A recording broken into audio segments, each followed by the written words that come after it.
Was I expelled from Hogwarts? Hey! Look who's back for more adventures. We love having you here to continue this story that keeps us all awake.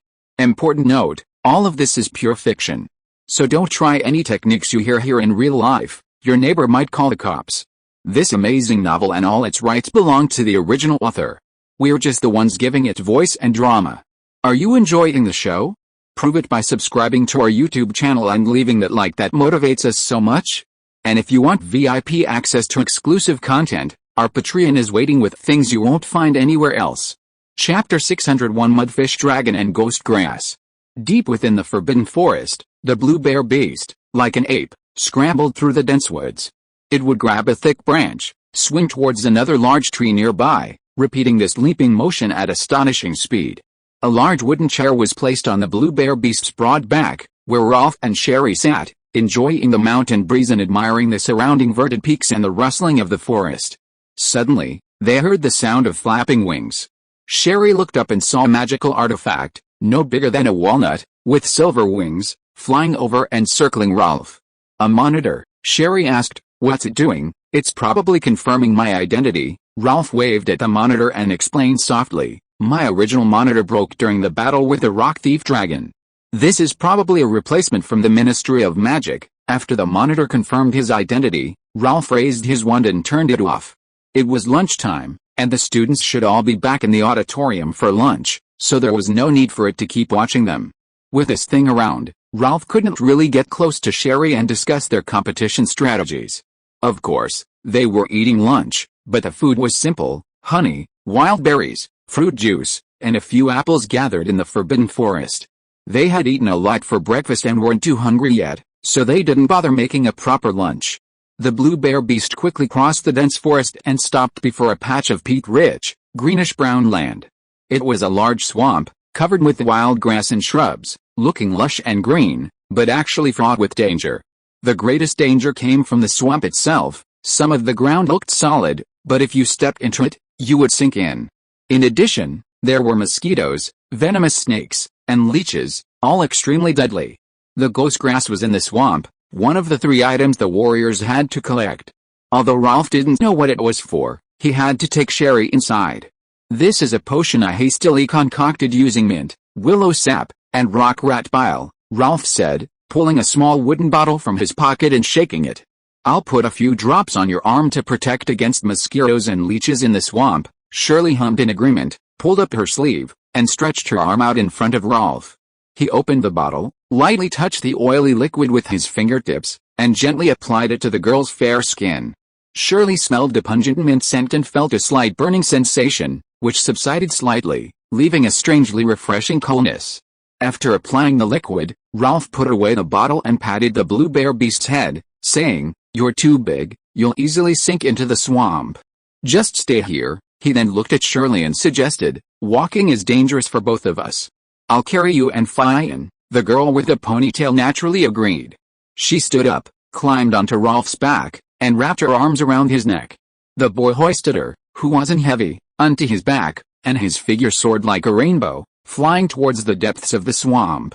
Rolf's back was broad and warm. Shirley pressed her cheek against it, listening to his heartbeat while surveying the surrounding scenery. The swamp wasn't beautiful. Along the way were bushes perpetually submerged in the rotten swamp, and enormous flowers bloomed in muddy puddles, floating on stagnant water. Mosquitoes and sand fleas buzzed in the air, and a swarm of rove beetles were mating, their bodies like countless pinpricks on a cloth, enough to trigger trypophobia. Huge, gray toads with bulging bellies flicked their long, thin tongues, each time they scooped up a swarm of insects, as if feasting on an unlimited buffet. There were also blood flies as large as bees, heavy and slightly purplish, emitting a sticky, disgusting sheen. They were biting a bison trapped in the swamp, its purplish-red body swollen from sucking blood. The cow's tail swished, and the swarm of blood flies scattered quickly, then lingered back, landing on its body in a highly unpleasant manner. Fortunately, the mosquitoes, deterred by the smell of the pesticide, dared not approach, or they would have been in for a world of hurt. Passing a relatively clear pond, Shirley saw a water shrew trying to drink, but a pair of green hands and a twisted green mouth emerged from the water. It was a water monkey. It grabbed the water shrew's cheek and pulled it into a whirlpool. The swamp stench grew stronger, and the air was damp. The wind, like a wet kiss, blew from the south, crackling and popping against their robes. They flew several kilometers before finally landing on a large, dark rock. Around the rock was a muddy pool reeking of rotting flesh. According to the map, the ghost grass grew nearby. Sherry looked around and pointed to the rock wall on one side of the mud pit, saying, "There." Ralph turned and saw sticky white ghost grass hanging from the damp rocks. He cautiously said, "There's a mudfish dragon in the mud pit. We have to deal with it first if we want to pick the ghost grass." Ralph and Sherry stared at the mud pit, but saw no movement, let alone the mudfish dragon. Strange, there seemed to be no creature in the mud pit. Just then, they heard a sound beneath their feet, a huge, foul sound, a gurgling, guttural noise, as if coming from a stomach. They exchanged a glance, and in an instant, they realized that what they were standing on wasn't a rock. After all, rocks don't breathe.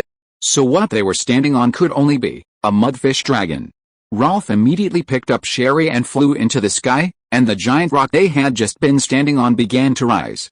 That was the back of the mudfish dragon. It had been comfortably sleeping in the mud, but was now disturbed by two small insects, waking it from its slumber. All was grumpy when woken up. It became completely enraged, roaring at the sky and spewing out a large amount of mud. Suddenly, a ding sounded in Rove's brain. One wild mudfish dragon detected, triggering side quest 1, help the mudfish dragon clean the mud that has accumulated on its body over the years. Reward, magic, lime water coagulation. The host can spray a viscous liquid like the mudfish dragon, which, when combined with other substances, can form a super sticky mud. This mud, when it falls on an opponent, will greatly reduce their mobility. Once dried, the mud becomes even harder than stone. Side quest 2, capture the mudfish dragon. Reward, magic, abyssal dive. The host can move freely through mud and swamps like the mudfish dragon, thanks to I Have a Little Donkey and Moonfall. Crows cry, frost fills the sky for their generous donations. Chapter 602. It runs, he chases, but it can't escape. The mud transformed into missiles, shooting into the sky, emitting a foul stench, as if it had just been expelled from the toilet. Being hit by this stuff, even without injury or a slowing effect, would be utterly disgusting. Fortunately, Ralph was agile, and even while carrying Sherry, he skillfully dodged the mud attacks in midair. The mud whistled past him, and the occasional splashes were blocked by Sherry's magic. Ralph quickly moved away from the mud pit with the girl with the ponytail, landing on a huge weeping banyan tree in the distance. Looking at the mud pit, seeing that the mudfish dragon wasn't chasing them, he whispered, "Sherry, I'll lure the mudfish dragon out of the mud pit, and you can take the opportunity to pick the ghost grass, okay? After I pick the ghost grass, I'll send a signal into the sky," Sherry gently reminded him. "Please be careful." "I will." Ralph smiled, patted the girl's ponytail, then leaped up and returned to the sky above the mud pit. Rove hovered in midair, waving his arm. A thick column of murky water, as thick as a bucket, surged from the mud, slamming violently into the mudfish dragon's head. The water column shattered like an egg hitting a rock, spraying water everywhere. The mudfish dragon was unharmed, except that much of the thick mud on its head had been washed away, revealing an ugly, shark-like head. The mudfish dragon stared intently at Rove, its eye sockets above its nose, its bulging, round eyes twitching. Its long snout was clenched, its teeth grinding together like stones crushing against each other. This attack was ineffective against the mudfish dragon, but having lived in swamps for so long, its scales had little tolerance to dryness, and mud was its protective layer. For the mudfish dragon, the removal of the mud was like spending an hour carefully applying makeup, only to have Rove, this shrimp-headed man, splatter makeup remover all over its face. How could it not be furious? The mudfish dragon's eyes, bloodshot and gleaming like beads, stared intently at him. Thick saliva dripped in strings, running down its chin and hissing as it hit the water's surface. Suddenly, the mudfish dragon let out a shrill cry completely disproportionate to its size. Its upper tail was blackish green, while the lower half, close to the ground, was deathly white, like a corpse's belly. It swayed and thrashed, fiercely slapping its round belly. If the mudfish dragon were scaled down to the size of a cat, this action would be cute, but at this size, it could only represent intimidation, an attack. The mudfish dragon's massive body trembled in waves, and foul-smelling mud gathered in its mouth before launching a full-scale attack in Ralph's direction.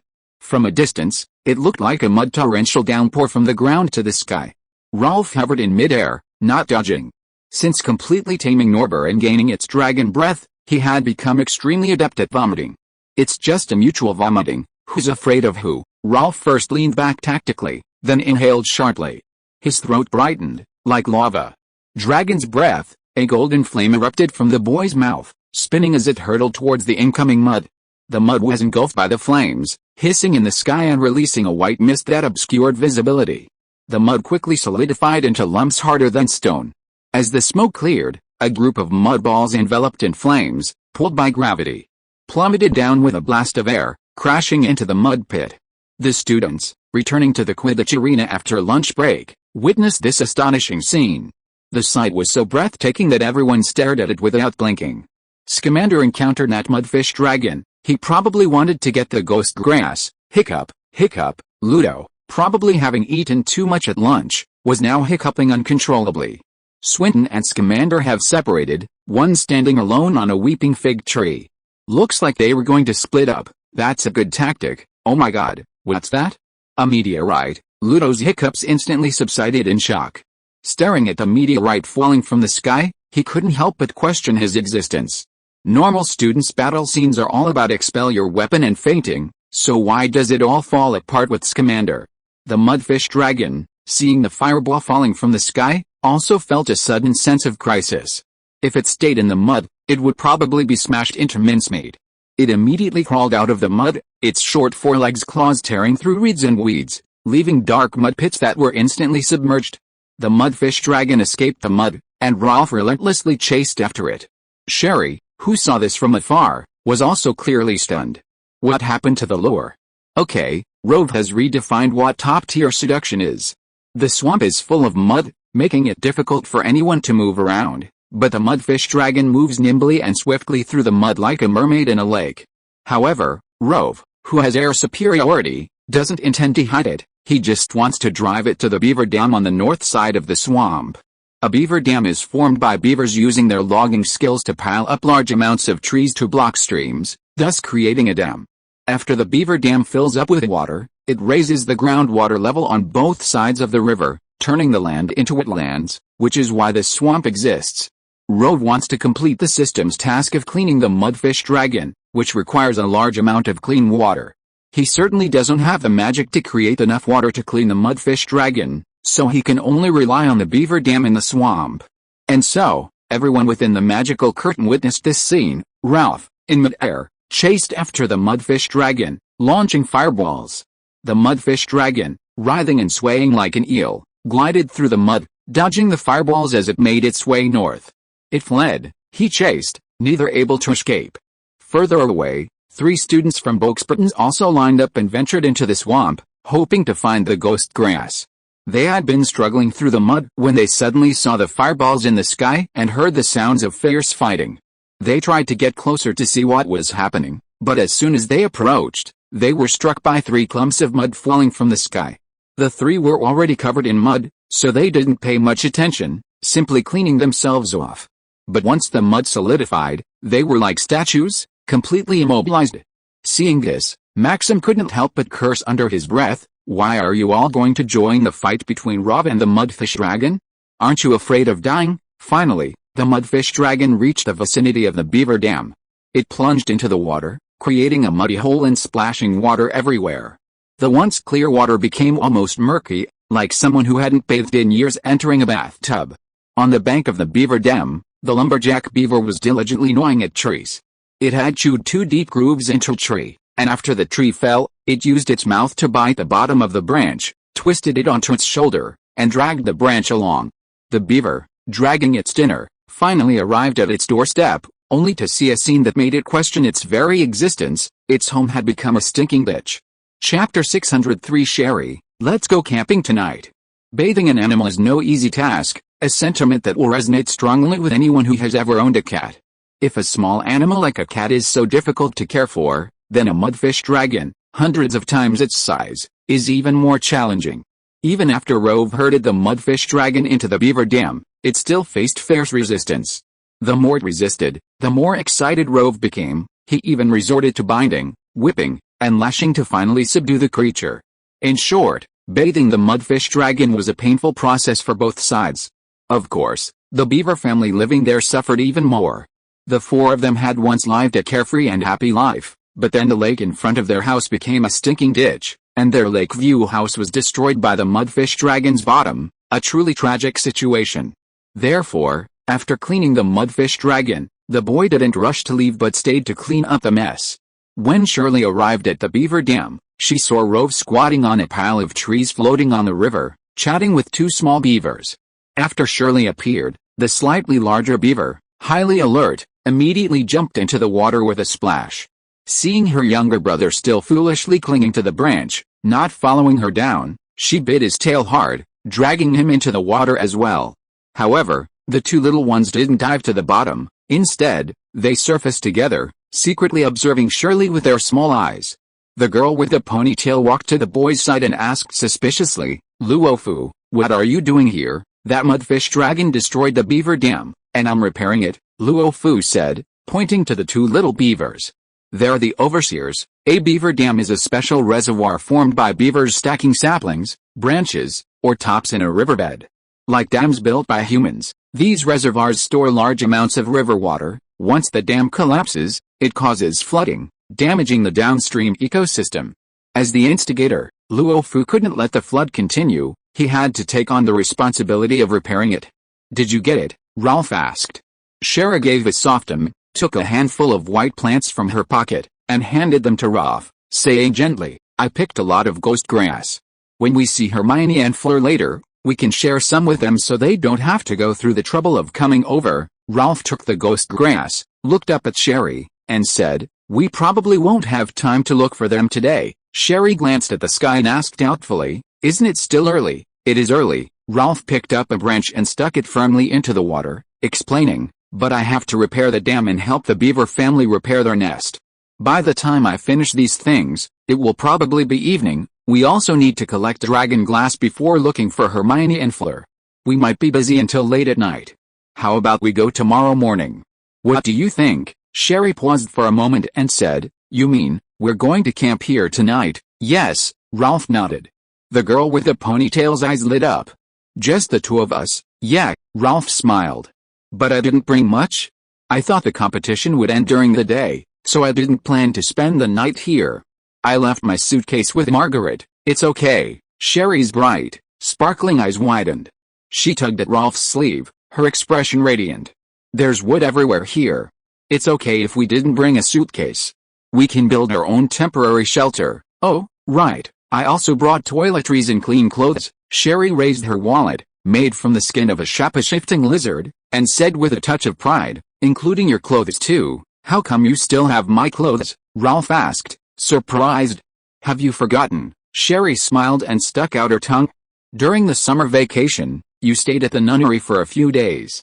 I washed your clothes, and they've been here ever since." Ralph remembered. That was true. He had strongly objected at the time. After all, what kind of girl would wash your underwear? Seeing the boy staring intently at her, Shirley blushed and asked, "What are you looking at?" "I was thinking I can't let you wash my clothes for free." Ralph laughed. "How about this? I'll wash the clothes you changed into tonight, then we're even." The girl with the ponytail gave him a flirtatious glare.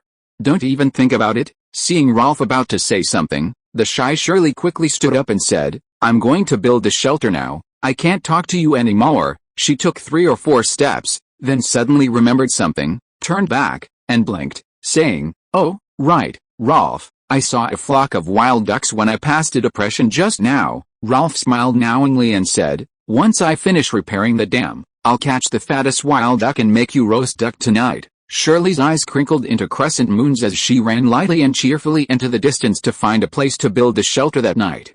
The beaver siblings, having climbed back up the tree trunk, jumped into the river with a splash.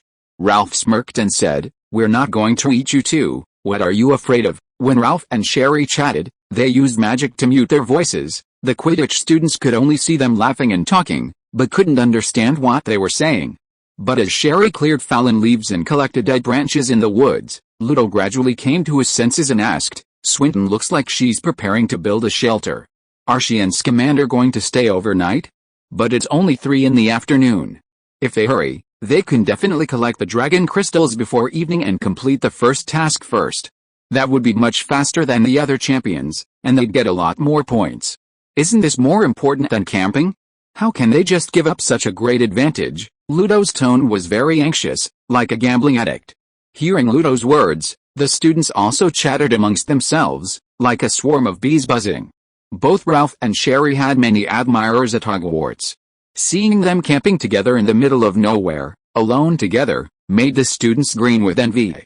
They wanted nothing more than to rush into the competition and burn these obviously sour heretics alive. Ralph, unaware that a group of male students at Hogwarts were already plotting his assassination, continued leisurely reinforcing the dam and helping the Beaver family repair their nest. By this time, the silt in the river had settled, and the surface was clear again. Ralph even dived to the bottom and caught 2 plump trout. He then went to catch wild ducks and picked berries and mushrooms along the way. By the time he returned to the lake, it was already evening. Dusk deepened, and darkness gradually seeped into the clearing of the forest. Sherry, who had already built the shelter, sat quietly by a campfire, waiting for Ralph, as if waiting for him to come home. Chapter 604 Ralph's Salty Pig's Feet. As the last rays of sunlight sank into the west, the gray daylight turned to night, and the forbidden forest fell into deep darkness. Hermione, wand in hand, paced back and forth on the ground covered with a thick layer of fallen leaves, muttering incantations. Peace be with you, protect all, shut your ears. A slight tremor ran through the air, and a puff of steam quickly rose above the clearing. After casting her defensive spell, Hermione returned to her makeshift shelter. She sat on a rock and added a few pieces of firewood to the campfire. On the flames was a small jar conjured by magic, containing acorns mashed into paste. Hermione took the jar out, let it cool slightly, and scooped up a mouthful of what could barely be called acorn porridge, putting it in her mouth. But it was so bitter she could barely swallow it. After only 2 bites, the girl refused to eat any more, even feeling nauseous. Hermione put down the jar, gazing at the flames with a complex expression. As someone who knew everything, she always felt that surviving alone in the wild wasn't difficult. Hermione's theoretical knowledge was indeed ample. She knew how to choose a campsite, how to build a shelter, which spells to cast to protect herself, and even which plants were edible and which were not. But when it came to actual practice, not only was her shelter leaky, but she also couldn't catch any wild animals. Yes, Hermione discovered for the first time how difficult hunting truly was. She bent down, approached, and just as she was about to raise her wand from 30 meters away, the animals warily fled. Fishing was equally ineffective. She spent half an hour trying and didn't even catch a loach.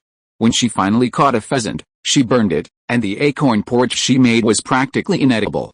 Normally, watching Ralph do these things seemed so simple to Hermione, but when it came to her, she was completely flustered. Nothing seemed right.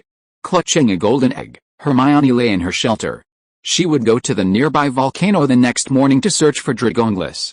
She hoped to run into Ralph or Sherry and have them cook her a decent meal, otherwise, she might be too hungry to even fight magical creatures. Hermione sighed softly, rubbing her rumbling stomach. At that moment, she missed Ralph and Sherry terribly. Especially Ralph's roast chicken, she wanted to eat it so badly. Far away in another corner of the forbidden forest, Harry was equally hungry, and not only hungry, but also had a stomachache. It started when he picked some fruits that looked like small tomatoes to eat. They tasted quite good while he ate them, but afterwards, he started having diarrhea. After the diarrhea subsided, Harry was still chilled all over, but he dared not light a fire to warm himself, because Moody had sternly warned everyone when they came to the Forbidden Forest for classes recently, the Forbidden Forest is not as empty as you think.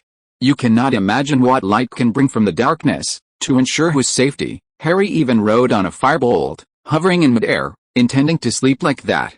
But the abdominal cramps struck again, and Harry, writhing in pain, squeezed the firebolt between his legs and quickly returned to the ground. He had just pulled down his pants when he heard another long thud from his groin. His keen sense of smell told him that this time, besides the smell of excrement, there was also blood. Like Harry, Ron lay on a mountaintop in the same predicament. After being captured by the Thunderbird, he thought he was going to die, but then he was attacked by a Betelgeuse.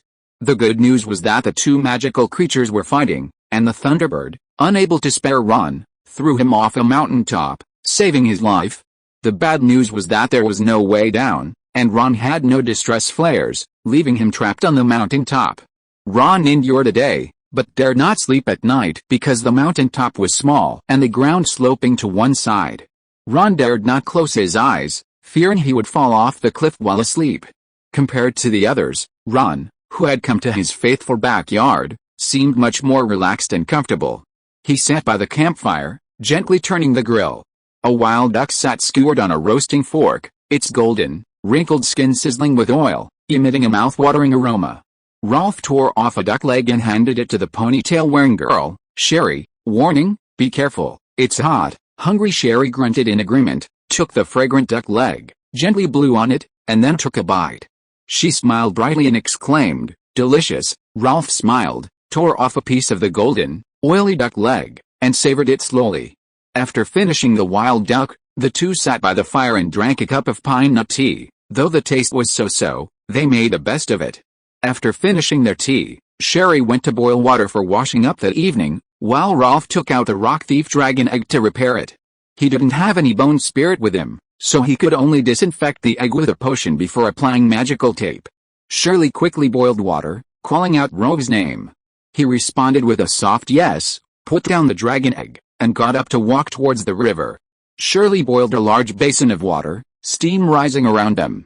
After Rove fetched water to wash, they sat by the river to soak their feet. The night was unusually quiet. Stars surrounded the moon, hanging high in the dark sky.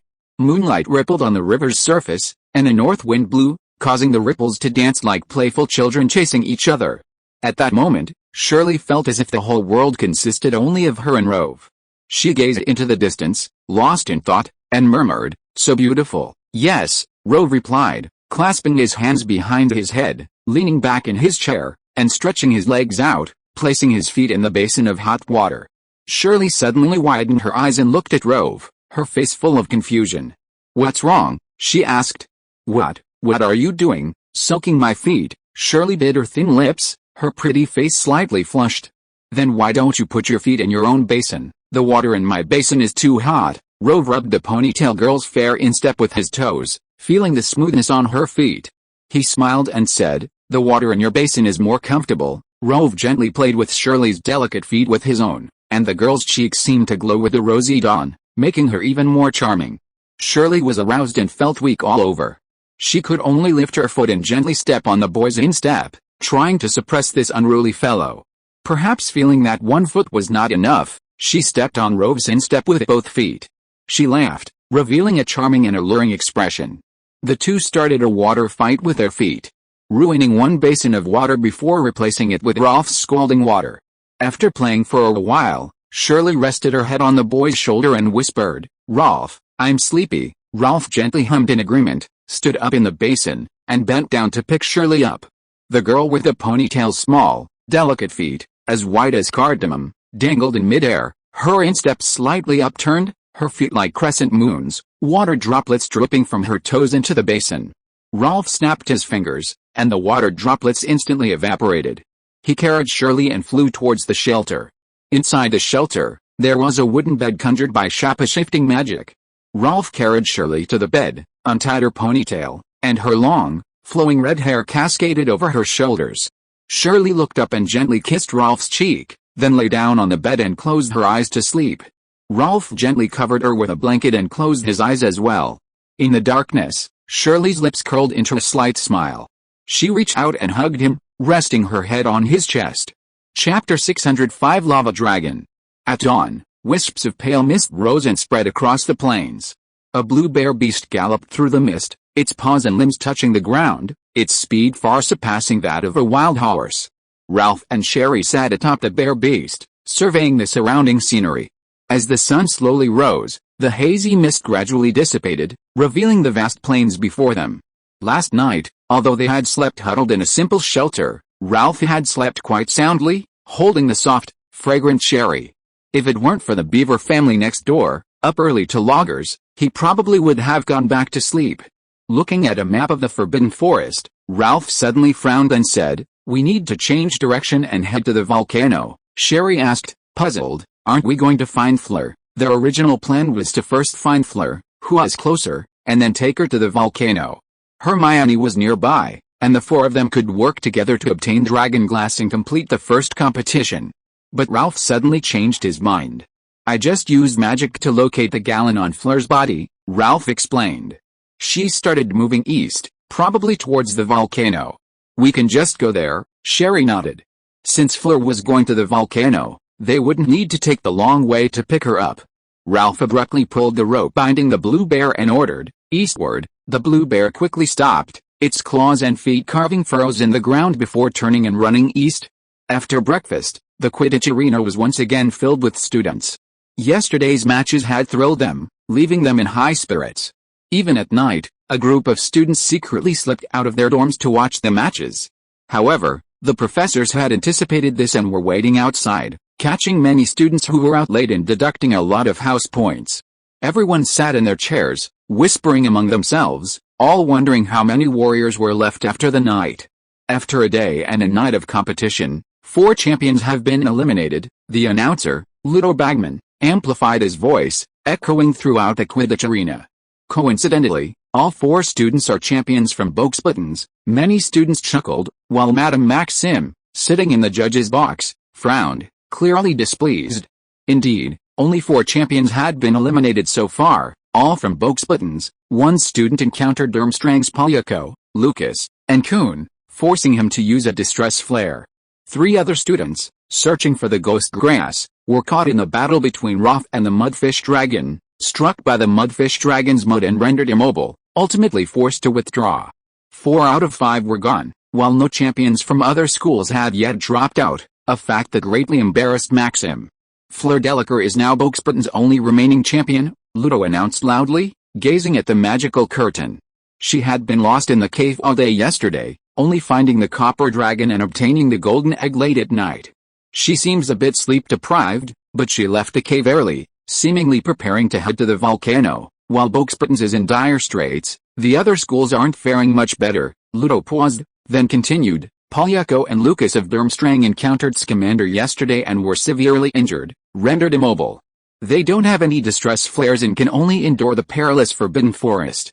Kuhn, who wasn't injured, has abandoned them and gone off alone to search for the golden egg." Hearing Ludo's words, Karkaroff's face darkened just as much as Maxim's. Yesterday, Dumbledore had said that the Hogwarts champions wouldn't abandon their injured classmates, and he believed the Durmstrang students wouldn't do the same.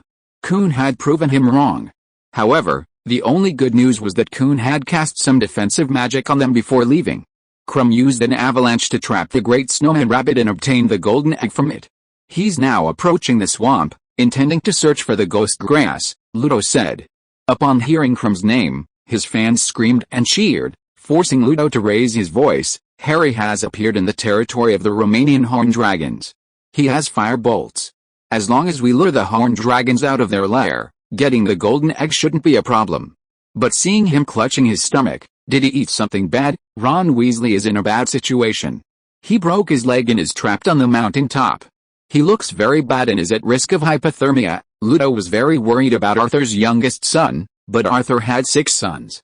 Even if one of them was in trouble, it wouldn't matter much, and it would reduce some financial pressure. Scamander and Swinton wasted an afternoon yesterday, but they are still far ahead of the other warriors and are now heading to the volcano to obtain the dragon crystal. If that blue bear were any faster, they might run into Granger. She's right below the volcano. Hermione, exhausted from hunger, stood at the foot of the volcano, gazing into the distance. A colossal mass of ash, slag, and charred rock, a steep, conical mountain rising abruptly from the ground, soaring into the clouds. It spewed thick smoke, the portion rising high into the sky meandering eastward, while large plumes of smoke drifted down the mountain, spreading and enveloping the entire land. The air was thick with the stench of sulfur, burning her lungs if inhaled. Hermione had to use the bubble hug charm. Although starving, Hermione had to climb. Fortunately, the mountain wasn't too high. She walked and stopped, finally approaching the summit. The girl carefully searched for Dragonglass. Just then, the crater erupted, spewing forth a torrent of hot, surging, viscous lava, like the earth, suffering from a torment, squeezing out a disgusting boil. Hermione was terrified. Was the volcano about to erupt? But instead of erupting, a massive roar erupted, and a magical creature flew out of the crater. It had a lizard-like appearance, covered in black and red scales, and a pair of crimson eyes like lava. A row of black spikes grew from its tail. Hermione immediately recognized it, a lava dragon. The lava dragon shook off the lava like a soaking wet dog, and in its mouth was a large black stone. Hermione immediately became excited, for that was the dragon crystal the warriors needed to collect. The lava dragon chewed the dragon crystal as if it were eating chocolate, swallowing it whole, and many fragments fell to the ground. Hermione hesitated, wondering how to obtain the dragon crystal, when the lava dragon suddenly turned its head and stared intently at her. Chapter 606 Rove, I want to eat your roast chicken. The lava dragon turned its head, its eyes fixed on Hermione, who was watching it eat.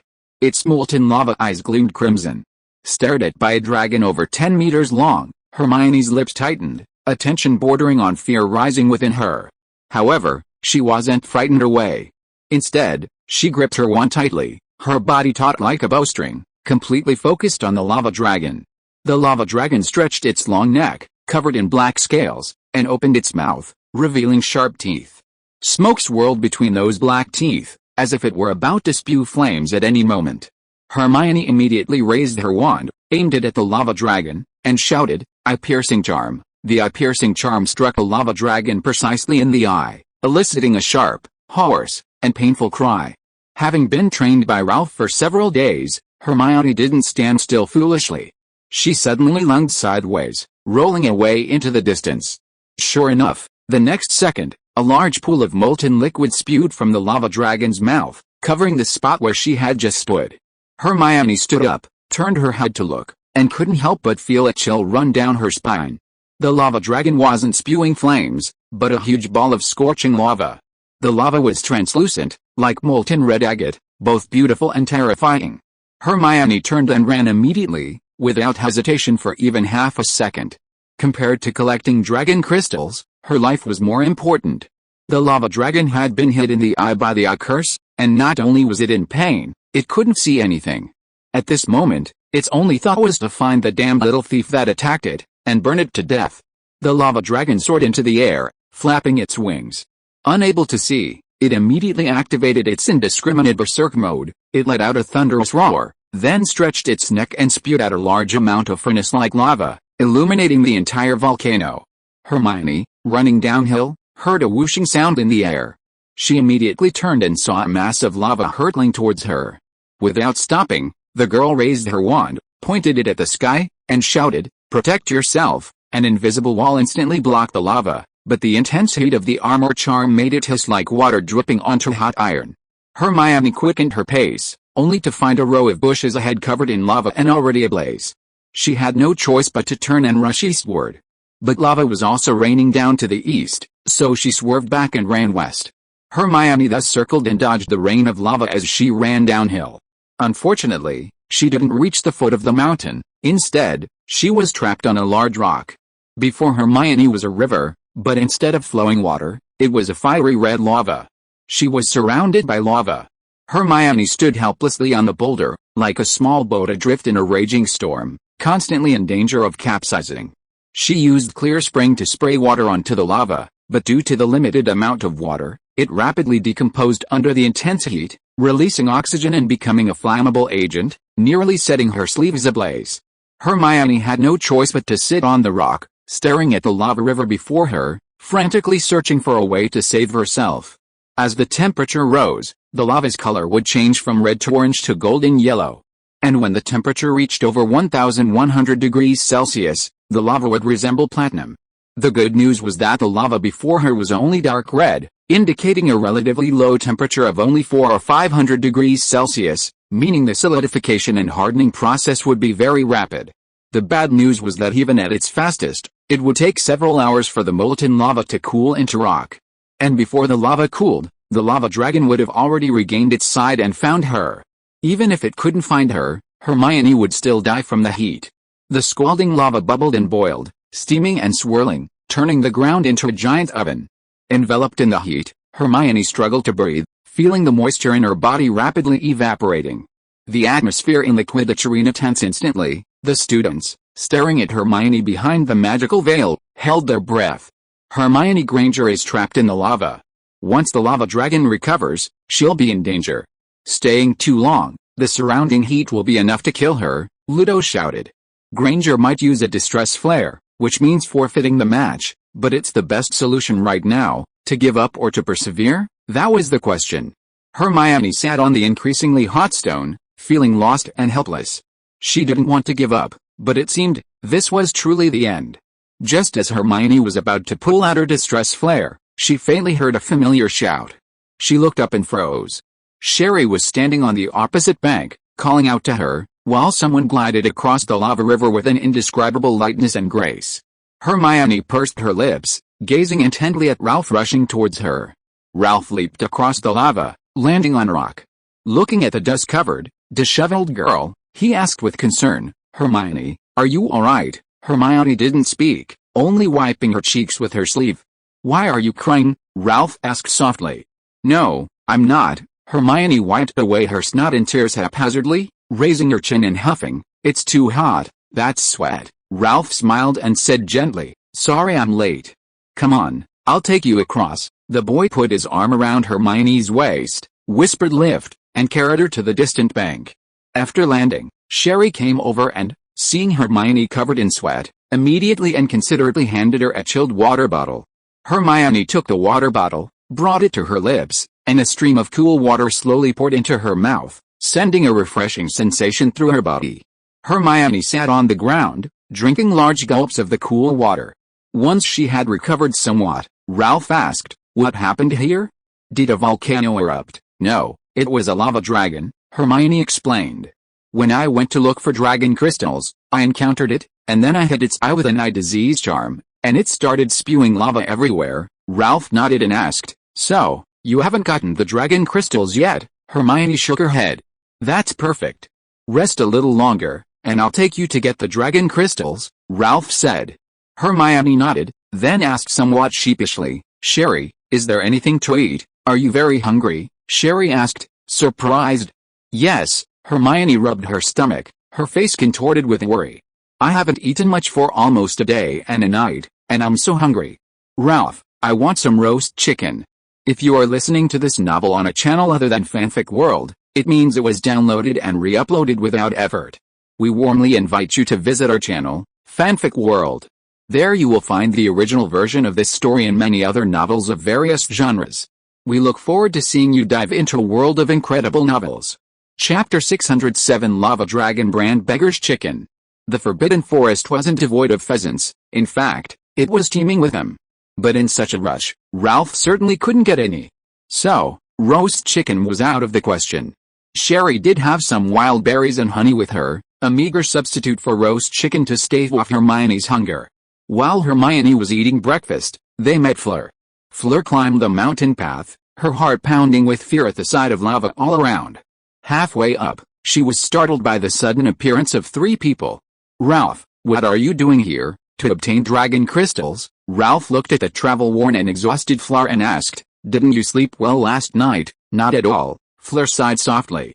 "I got lost in the mine and only found the copper dragon and got this golden egg in the middle of the night." She was very tired, but couldn't get a proper sleep. After all, she still had a ghost grass and dragon crystals to obtain, and time was running out. Fleur thought for a moment and asked, "You've already gotten the dragon crystal and the ghost grass, right?" "We've got the ghost grass," Sherry said, pulling out a handful of sticky, white magical plants. "Ralph and I even got some for you and Hermione." Fleur was speechless with surprise. She looked at Sherry and hesitated, but we're competitors, but also friends. The rules don't forbid warriors from cooperating, Sherry smiled. There are still 2 projects ahead. You'll definitely help us when we encounter difficulties, right? Looking at the smiling ponytail girl, Fleur was momentarily stunned. "That's right. Now let's discuss how to get the dragon crystal," Ralph said softly. "The lava dragon is guarding the crater. I'll lure it out later. The 3 of you will use the chains to bind it." After finalizing the plan, Ralph flew alone into the sky and quickly reached a mountain top. The mountain top was a crater resembling a giant cauldron, churning with molten lava. The lava would sometimes erupt upwards like a fountain, sometimes overflow like a waterfall, hissing like boiling steel. Ralph didn't find the lava dragon in the lava, and as he wondered, he suddenly heard a piercing scream from midair. He looked up sharply and saw a lava dragon in the sky, circling higher and higher, before swooping down with a piercing scream. The lava dragon plummeted from the sky, crashing into the lava, instantly creating countless splashes of water and countless fiery serpents flying in all directions. This Philippine frying fish style of diving was indeed quite spectacular, but jumping from such a height, let alone into lava, would have been almost as bad as landing on concrete, even if it landed in water. Ralph was worried that the lava dragon would die, but fortunately, after waiting a moment at the crater, the lava dragon surfaced from the lava, carrying a large piece of dragon crystal in its mouth. Ralph raised his arm, and a thick bolt of lightning struck the lava dragon on the head. It immediately looked up, its terrifying red eyes fixed on the boy. Ralph beckoned to the lava dragon, taunting, "Come on." The lava dragon bit into dragon crystal, spewing a torrent of lava at Ralph, the flames illuminating the entire sky. The boy swiftly flew upwards, nimbly dodging the lava rain, and summoned another bolt of lightning, striking the lava dragon. Enraged by Ralph, the lava dragon spread its wings, the flapping sound like a howling wind, and chased after Ralph. "Look," Ludo shouted from the Quidditch arena, "Scamander is provoking the lava dragon, and the lava dragon has chased after him. But Ralph is too agile, it can't hide him at all." Ralph continued to attack the lava dragon with lightning, thus luring it to follow him. The lava dragon followed the boy all the way to a valley in the west, and when it landed, it vanished instantly. It sniffed, searching for the scent of the little insect. Just then, 3 clear voices rang out in the valley. "Chain of binding." In an instant, Sherry, Hermione, and Fleur appeared in the triangle of the valley, and 12 silver lines, like pillars of light, shot from their wands, hurtling towards the lava dragon. When the 12 silver rays converged at the center, a bright silver cage instantly appeared. "Oh, that's Chain of Binding, a binding spell often used by dragon tamers to trap fire dragons. It's a very difficult and profound spell to master. I never expected them to know how to use it," the knowledgeable Ludo marveled. He excitedly explained, "This spell can be used by several wizards together. The more pillars of light, the stronger the cage." Through the magical veil, the students could indeed see Sherry, Hermione, and Fleur begin to spin and circle, continuously adding arc-shaped fences to the magical cage. The lava dragon, finding itself trapped, let out an angry roar.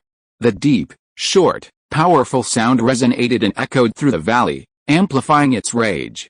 Its scales seemed to hum with white steam, and with a hissing sound, a thick layer of lava covered its body. The lava dragon repeatedly rammed its body against the cage, the glowing lava and pillars of light collided, sending sparks flying like hundreds of newborn fireflies. With the lava dragon's outburst, the magical cage swayed like a small boat on a vast ocean, neither capsizing nor collapsing, but appearing extremely unstable. But this wasn't a major problem. Under the excited gazes of the crowd, Ralph appeared in a corner of the valley. He walked slowly towards the lava dragon, his pace unhurried. The boy finally stopped just a few meters away from the lava dragon, looking up at it directly. Ralph opened his mouth and said in a deep voice, "Lime water condensation." He took a deep breath and exhaled a large glob of viscous liquid, spraying it at the lava dragon, completely covering its body. The lava dragon didn't care, its magma armor was even tougher than scales, and no amount of magic could break it. But Ralph had no intention of breaking it, his goal was to bind it. With a series of hissing sounds, the viscous liquid combined with the magma, turning into a strangely colored sludge. And under the intense heat, the sludge instantly solidified. The lava dragon suddenly discovered in horror that it couldn't move, as if trapped in a thick rock. This was magic from the mudfish dragon, capable of creating special liquids that could combine with other substances to form special sludge. And after solidifying, the sludge would harden directly. The lava dragon was completely wrapped up, its body radiating heat that distorted the light, making it look from a distance like a wrapped-up beggar's chicken. Ralph raised his arm, gesturing for Sherry and the others to come over. He pointed at the lava dragon and chuckled, "Hermione, your roast chicken, Hermione." Chapter 608. During the banquet, I sat at Draco's table. The lava dragon had transformed into a gigantic clay sculpture in a peculiar way, standing majestically in the center of the valley. From an aesthetic point of view, it was undoubtedly a work of art. Were it not for the monitoring device, Ralph might have kept it in his box and played with it every day. Now that the lava dragon was no longer an obstacle, the four easily climbed to the crater and found their target, Dragon Crystal, in the lava dragon's lair. Oh, Scamander got the Dragon Crystal successfully, and Swinton shared the ghost grass with Granger and Delacour, which means, Ludo raised his voice, excitedly saying, 4 champions will complete the first task of the Triwizard Tournament. They will be returning to the Quidditch arena. Ludo shouted, "Let's give our champions a round of applause." Near the crater, the 4 were also discussing how to get back. Ludo hadn't mentioned this when they came, so they were now facing a dilemma. Could the Ministry of Magic staff come to pick us up? Shara guessed. "Just don't make us walk back," Hermione, still very hungry, sighed. "Hogwarts is at least dozens of miles away. How long will it take to get back?" Ralph was also thinking. Suddenly, he noticed the detector approaching him, buzzing around his side. In fact, not only him, but Sherry and the others' detectors also flew to their sides. Ralph squinted at the detector, which resembled a golden snitch, and suddenly laughed. "I know. It's a portkey too. If we grab it, we can get back quickly." After saying that, Ralph reached out and grabbed the detector's wing. He immediately felt as if hooks were attached to his clothes, propelling him forward. When the boy landed heavily on the ground, he looked around and found himself out of the Forbidden Forest, in the center of the Quidditch arena. The arena was filled with students, clapping and cheering wildly, their shouts deafening. "Scamander!" the students screamed wildly. "Scamander! Scamander! Scamander!" Ralph echoed the chants of Scamander, and waved to the crowd. A group of witches immediately erupted in screams. A fanatical Gryffindor girl even jumped off a 3-meter-high platform and charged into the arena like a madwoman. She rushed towards Ralph like a beast in heat, and several staff members couldn't stop her for a moment. Ralph hadn't retreated even when facing the lava dragon, but upon seeing this fanatical fan, he took a half-step back in fright. He had no doubt that if she reached him, she would devour him alive. Fortunately, Professor McGonagall intervened in time. She waved her wand, and a rope shot out from the tip, binding the girl and causing her to fall heavily to the ground. Even so, the witch continued to gnaw at Ralph like a caterpillar, and Professor McGonagall quickly immobilized her. The girl's fate greatly deterred the other restless students, preventing them from rushing in. Sherry, Hermione, and Fleur, who followed closely behind, were also taken aback by the frenzied scene. The applause and shouts were deafening. Professor McGonagall hurried over, exclaiming, "That was fantastic, you little ones. Excellent performance. Before the judges score, you need to find Madame Pomfrey," she said, pointing into the distance. "Her tent is over there, the second one. Don't go to the wrong one." "Professor McGonagall, we're not hurt," Ralph said. He felt they needed to eat and sleep more than find Madame Pomfrey. "Go even if you're not hurt." Professor McGonagall looked at the bustling audience and said, "You don't want to get hurt by the enthusiastic crowd, do you?" Urged on by Professor McGonagall, the 4 headed towards the Quidditch arena and soon saw several tents lined up side by side. Madame Pomfrey stood at the entrance of the second tent, looking very anxious. "Lava Dragon, Great Jaggy, Cabro Dragon, Pikachu," she said with a disgusted tone, leading the group into the tent while grumbling incessantly. "The year before last it was Death Eaters, the year after that it was Liars, last year it was Dementors, this year it's all sorts of dangerous magical creatures. What are they going to bring into the school next? Dumbledore is really senile. This is a place for teaching, not a zoo." Ralph entered the tent and found it divided into many small cubicles, but since they were the first warriors to complete their mission, it was still empty. Ralph said he wasn't injured, but Madame Pomfrey insisted on checking everyone. After confirming they were unharmed, Madame Pomfrey gave them a potion to calm their nerves. After drinking it, everyone's mood did indeed calm down, even the drowsy Fleur seemed much more alert. Having nothing else to do, Ralph asked, "By the way, Mrs. Pomfrey, why are there so many tents here?" "This tent is for your medical treatment," Mrs. Pomfrey explained. "The tents next door are also for the warriors, but they're morgues." "Even morgues? The school is really thoughtful." "There's another tent. Another group of warriors are inside," Mrs. Pomfrey said. "They were here yesterday, seemingly waiting for your competition to end." Ralph said "Oh," and looked at Sherry and the others, smiling. "You stay here for a while, I'll go say hello to them." Ralph stood up and walked outside. He quickly arrived at the first tent. There were voices inside, but as soon as he approached, the voices stopped. "Who's outside?" a gloomy voice rang out. "Lucius Malfoy, your old friend has come to visit," Ralph announced loudly. A moment later, a group of wizards emerged from the tent, led by Lucius Malfoy, followed by Horton Goyle, Joey Crabbe, Amicus Caro. They were all Death Eaters. In a different time and place, one might mistake this for Death Eater headquarters. but they were at Hogwarts, which was a truly peculiar feeling. "Scamander, what are you doing here?" Lucius frowned. "Weren't you still in the competition?" "It's over." Ralph looked at the group, as if they were old friends, and smiled.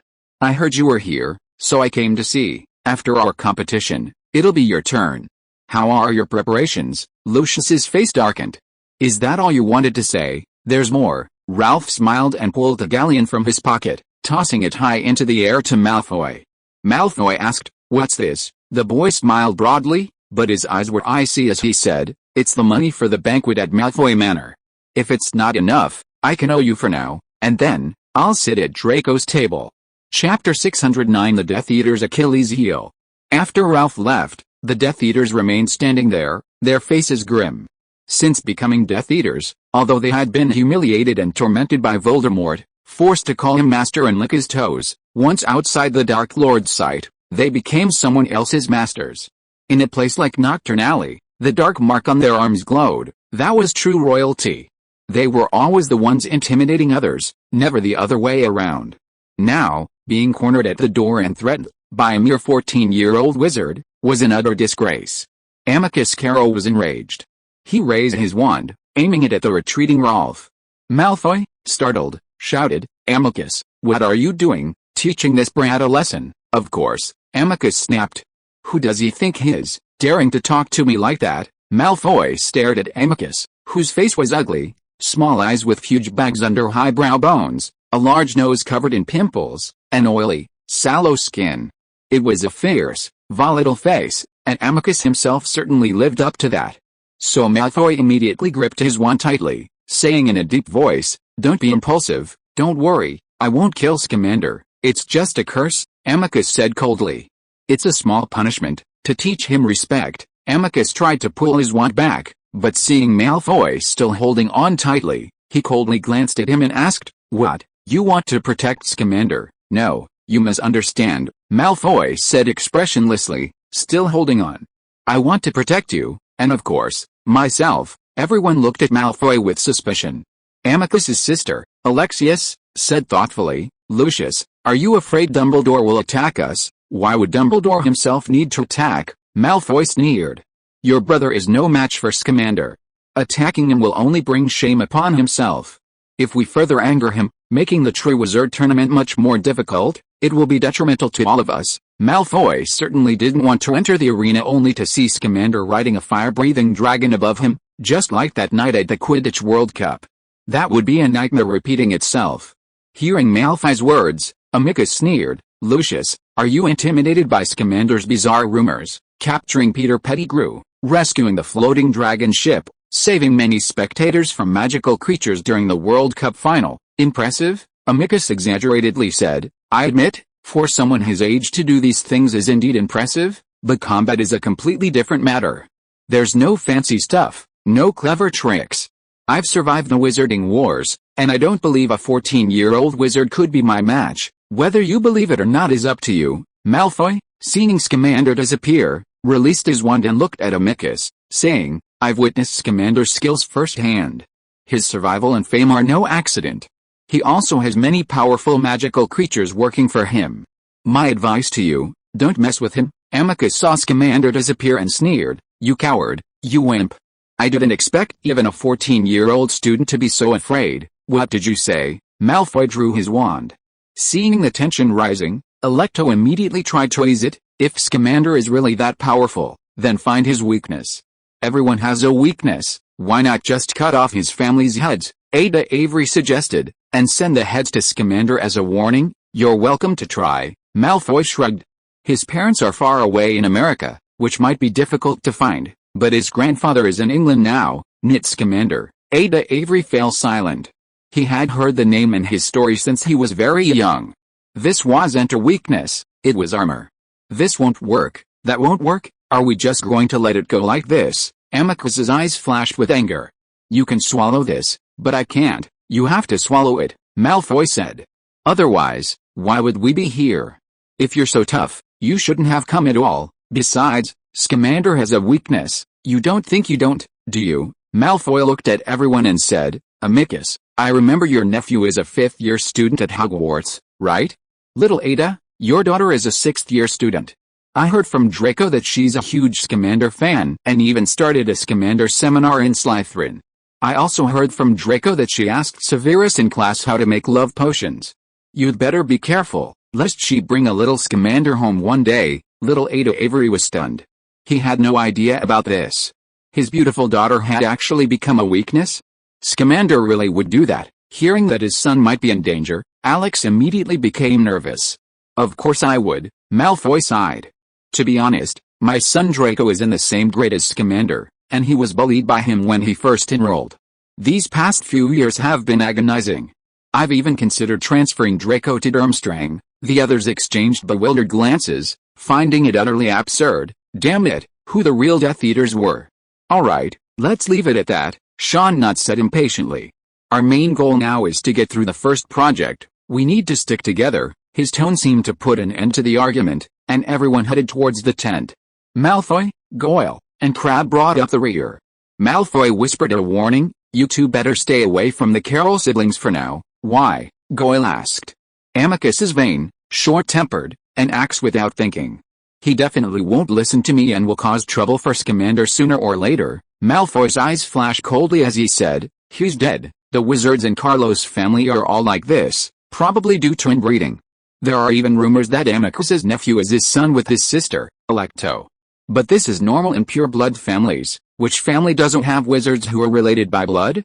But the result of inbreeding is that they are prone to mental instability. The competition starts this evening. What are we going to do?" Crabbe asked worriedly. He had been watching the competition these past 2 days and was terrified of the magical creatures. "Once we get to the Forbidden Forest, we'll find a place to hide and not do anything." Malfoy glanced at the sky and said, "Anyway, good luck." Chapter 610 The Unopenable Golden Egg. Rolf, of course, had no idea that while Malfoy's enthusiastic help had allowed him to escape a disaster, he had also lost an opportunity for self-defense. Otherwise, he could have eliminated a competitor for the Death Eaters before the match even began. What a pity. Rolf quickly returned to the Quidditch arena with Sherry, Hermione, and Fleur.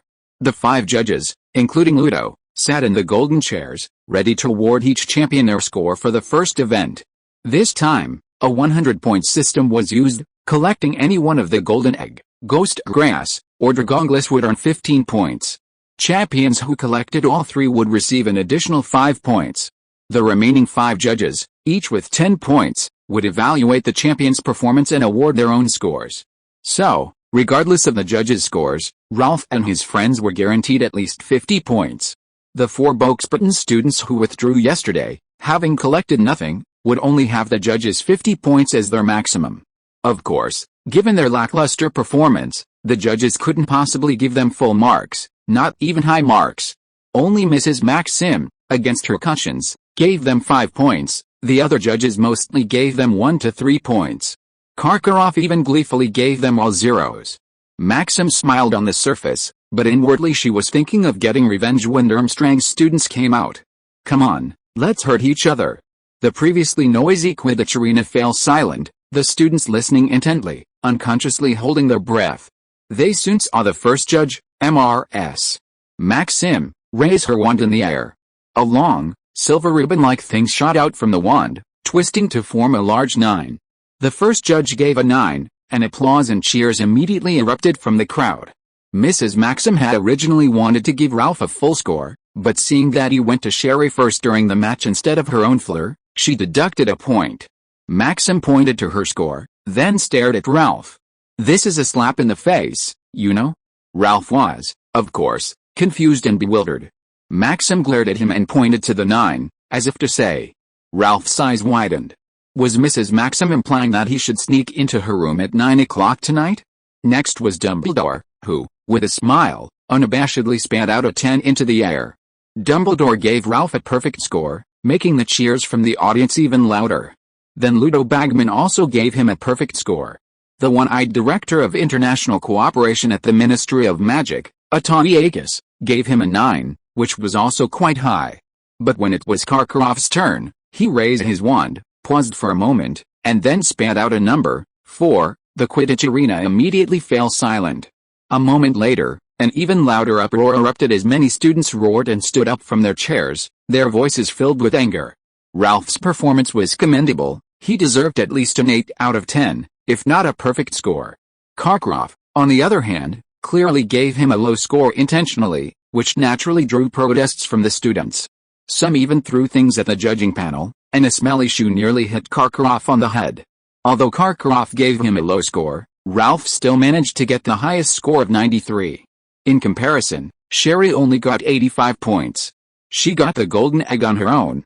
But the ghost grass was mainly obtained by Ralph distracting the mudfish dragon, so her performance was naturally not as impressive as his. Hermione and Fleur didn't even try to get the ghost grass, relying on Ralph and Sherry's help to get it, ultimately only getting 78 and 75 points respectively. Fleur's performance was actually similar to Hermione's, but she received the lowest score because Karkaroff only gave her 1 point, citing her being lost in the cave for a day. Mrs. Maxim gritted her teeth, waiting for Carm to come out and give him a little shock with his scoring. After the scoring was finished, Ludo approached Rove, beaming with joy, as if he himself had successfully completed the first project. "You all did a great job," he praised. "Now, I have a few words to say. The second project will begin at 9:30 a.m. on February 24th next year. Before then, you can rest for a long time. However, we've left some questions for you to consider," Ludo said. "The golden eggs you're holding can be opened under certain circumstances, providing you with clues about the second project. Remember, you can't open them by force, it requires special skill." Ludo blinked and continued, "As for the ghost grass and dragon crystal, they are just as important as the golden eggs, related to the second project. Understand? No questions? Okay, you can go now." As Rove and his group left the arena, the audience erupted again, but this time it wasn't fans rushing down. Instead, they were ganging up on Durmstrang students. If they couldn't beat up Kakarov, they could at least bully these Durmstrang students. For you to be able to leave the Quidditch arena today, you Hogwarts and Boxburton students, your martial virtue is insufficient. On the way back to the castle, the four discussed the match while examining the golden egg. Hermione weighed the golden egg in her hands. Apart from the three-headed dragon carving, everything else was smooth and looked extremely tight. Bagman said that opening the golden egg will give us clues about the second project, Hermione said doubtfully, but I don't see where to open it. Ralph didn't see it either. The golden egg in the original timeline had a groove around its edge, making it easy to pry open. But in the air, there was only noise. Only when placed in water could the song be heard. Thinking of this, Ralph waved his wand, and a large ball of water appeared in the air. He then placed the golden egg into the water sphere. But in that instant, an extremely terrifying, shrill scream erupted from the golden egg, sounding exactly like the noise of a saw cutting wood. Hermione covered her ears and exclaimed, "What was that sound? It sounded like a ghost scream." Fleur frowned. "Our second project can't possibly be related to ghosts, can it?" "It shouldn't be." Ralph retrieved the golden egg from the water, shaking his head. "But this method doesn't seem to work. How about trying fire?" Sherry suggested thoughtfully. "This is a dragon egg, after all." This idea was indeed feasible. Ralph snapped his fingers again, igniting the golden egg with a flame. The egg still didn't open, nor did it emit a ghostly scream. Instead, the three-headed dragon carved on it let out a roar like a fire dragon. The four stared at the unopenable golden egg, falling into silence. Chapter 611 Hufflepuff's House Elves. A stone thrown into water, besides creating a huge splash, also generates ripples that spread outwards, affecting the originally calm surface. Ralph's arrival in this world is like a stone thrown into water. The longer he stays, the more ripples he creates, and the more things he affects. This is the so-called butterfly effect. Therefore, the way to open the golden egg is no longer the original underwater listening. This is the result of his influence. However, even fire didn't work, which was indeed beyond Ralph's expectations. After all, if water and fire didn't work, what other methods were there? Fortunately, the second project is in February next year, so there's still plenty of time. Their immediate priority is eating and sleeping. It's not mealtime yet, and there's certainly no food in the Great Hall, but for Ralph, he can still have a hot meal. This is the confidence Hufflepuff Academy has given him. Ralph led the three girls into the castle, through the entrance hall, turned left, and through a door to a wide stone corridor. Hermione and Fleur had both been here before, as it led to Hufflepuff House. But when they passed the pile of vinegar barrels in front of the common room, Ralph didn't stop, continuing onward. Hermione couldn't help but ask, "Where are we going?" Hufflepuff house, a sort house, Ralph said. Hermione was shocked. She'd been at Hogwarts for 3.5 years and had never heard of a sort house in Hufflepuff. Sherry, following closely behind Ralph, explained with a smile, "It's the Hogwarts kitchen." Hermione said, "Oh," remembering that Ralph had definitely mentioned the Hogwarts kitchen, located to the left of the Hufflepuff common room, though she'd never been there. Fleur asked in surprise, "Can students just go into the school kitchen?" "Of course. Students from our house come here every night for supper." Ralph winked. He'd wanted to say that Hufflepuff couldn't be without a kitchen, just like Paris couldn't be without riots. But then he thought it might be offensive to France, so he didn't say it in front of Fleur. Soon, paintings appeared in the corridor, all depicting food, making one's mouth water. "These were all painted by Professor Hufflepuff," Ralph said, turning to a phoenix painting and chuckling.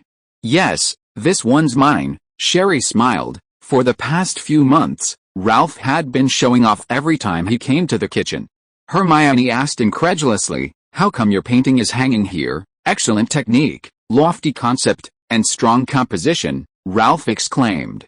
"A truly perfect masterpiece. It's being wasted hanging here." Fleur stared at the painting. Though called a phoenix, it looked more like chicks pecking at rice, so she was full of doubt. What did Ralph mean by excellent technique, lofty concept, and strong composition?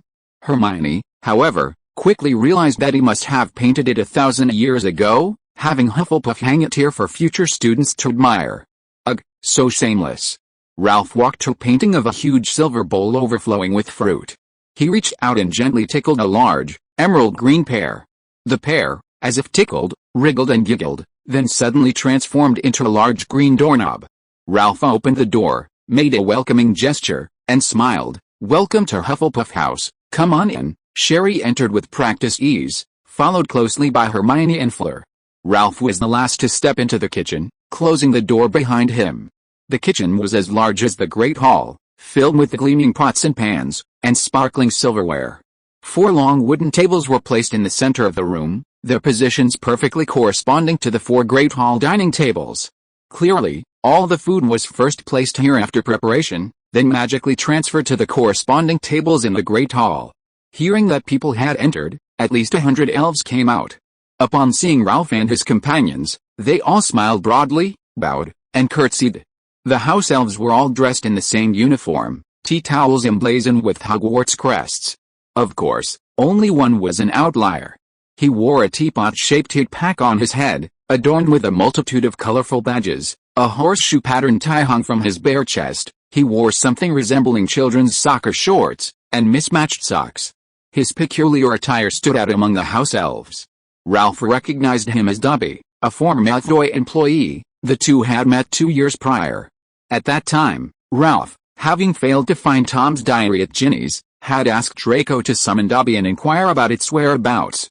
Afterwards, fearing Lucius's discovery, Ralph gave both Draco and Dobby a potion of oblivion made from the venom of a winged demon.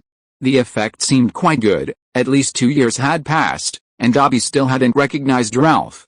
Hearing that the group wanted food, 6 house elves immediately rushed up, carrying a large silver tray laden with food, a large jug of milk, a plate of hazelnut and egg yolk pastries, osmanthus and purple sweet potato yam cakes, buttered purple sweet potato rolls, matcha and berry crepes. What a feast! Hermione picked up a hazelnut and egg yolk pastry, took a big bite, and then curiously looked at the house elves. It was the first time she had seen them, and she exclaimed in surprise, "Does Hogwarts employ so many house elves to cook for us?" Ralph and Sherry exchanged a glance without speaking, while Fleur asked doubtfully, "Employ? Aren't house elves wizards' slaves? Would British wizards pay house elves to work?" "Slaves?" Hermione was stunned. "House elves are our slaves." "Yes," Ralph nodded. "Hermione, as I told you, after the apocalypse, those ancient wizards failed, and the house elves went from being their slaves to becoming our slaves. So," Hermione narrowed her eyes. "These house elves have no wages, no holidays, and service like machines." "Yes," Ralph nodded. Hermione's face turned deathly pale. She stared at the food on her plate, then placed the hazelnut tart she was holding on it. "This is slave labor," Hermione said, her breathing becoming very heavy. "This is pure slave labor." Hermione was about to say something when Sherry suddenly said, "Ralph, look over there." Ralph turned his head and looked into the distance. Above the fireplace hung a portrait of Hufflepuff, holding a small golden cup, and beside her, stood a house elf. Ralph's eyes widened. He expected the house elf to leave immediately, but instead, it spoke in an aged voice, "Someone is trying to enter Hufflepuff's chamber." Chapter 612 Hufflepuff's Collection. Wizards would have their own portraits drawn during their lifetime and carry them with them, imparting useful memories and knowledge to the portraits. Therefore, in a sense, portraits, like ghosts, are a mark of a wizard's life in this world, and a continuation after death. Other humanoid beings do not have the habit or ability to draw portraits, but Hodor, the Hufflepuff's helper and house elf, is an exception. He has his own portrait. On the night he entered Hogwarts, Ralph saw Hodor's portrait in the Hufflepuff common room, but didn't pay much attention to it at the time. Later, in Nicholas's Book of Abraham, Ralph saw 4 prophetic paintings related to himself. The 4th painting depicted a house elf polishing a small golden cup. From then on, Ralph paid special attention to this house elf, trying to find him and learn about Hufflepuff.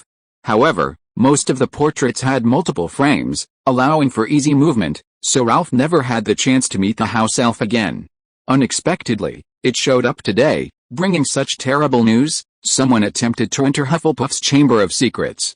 Each of the 4 leaders has a Chamber of Secrets, or more accurately, a place where they research magic. These 4 rooms also have passageways, allowing them to meet and exchange magical insights. Ralph has entered the Chambers of Secrets of Slytherin and Ravenclaw, but he has never entered Hufflepuff's Chamber of Secrets. Since it concerned the Chamber of Secrets in Hufflepuff, Ralph stood up, walked to the picture frame, and asked, "Is there an entrance to the chamber here?" "Yes," Hodor said. "Tap the golden cup in the painting with your wand."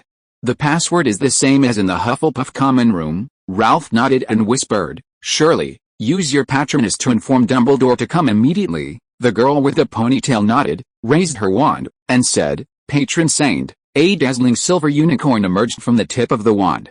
It landed beside Shirley, who whispered a few instructions.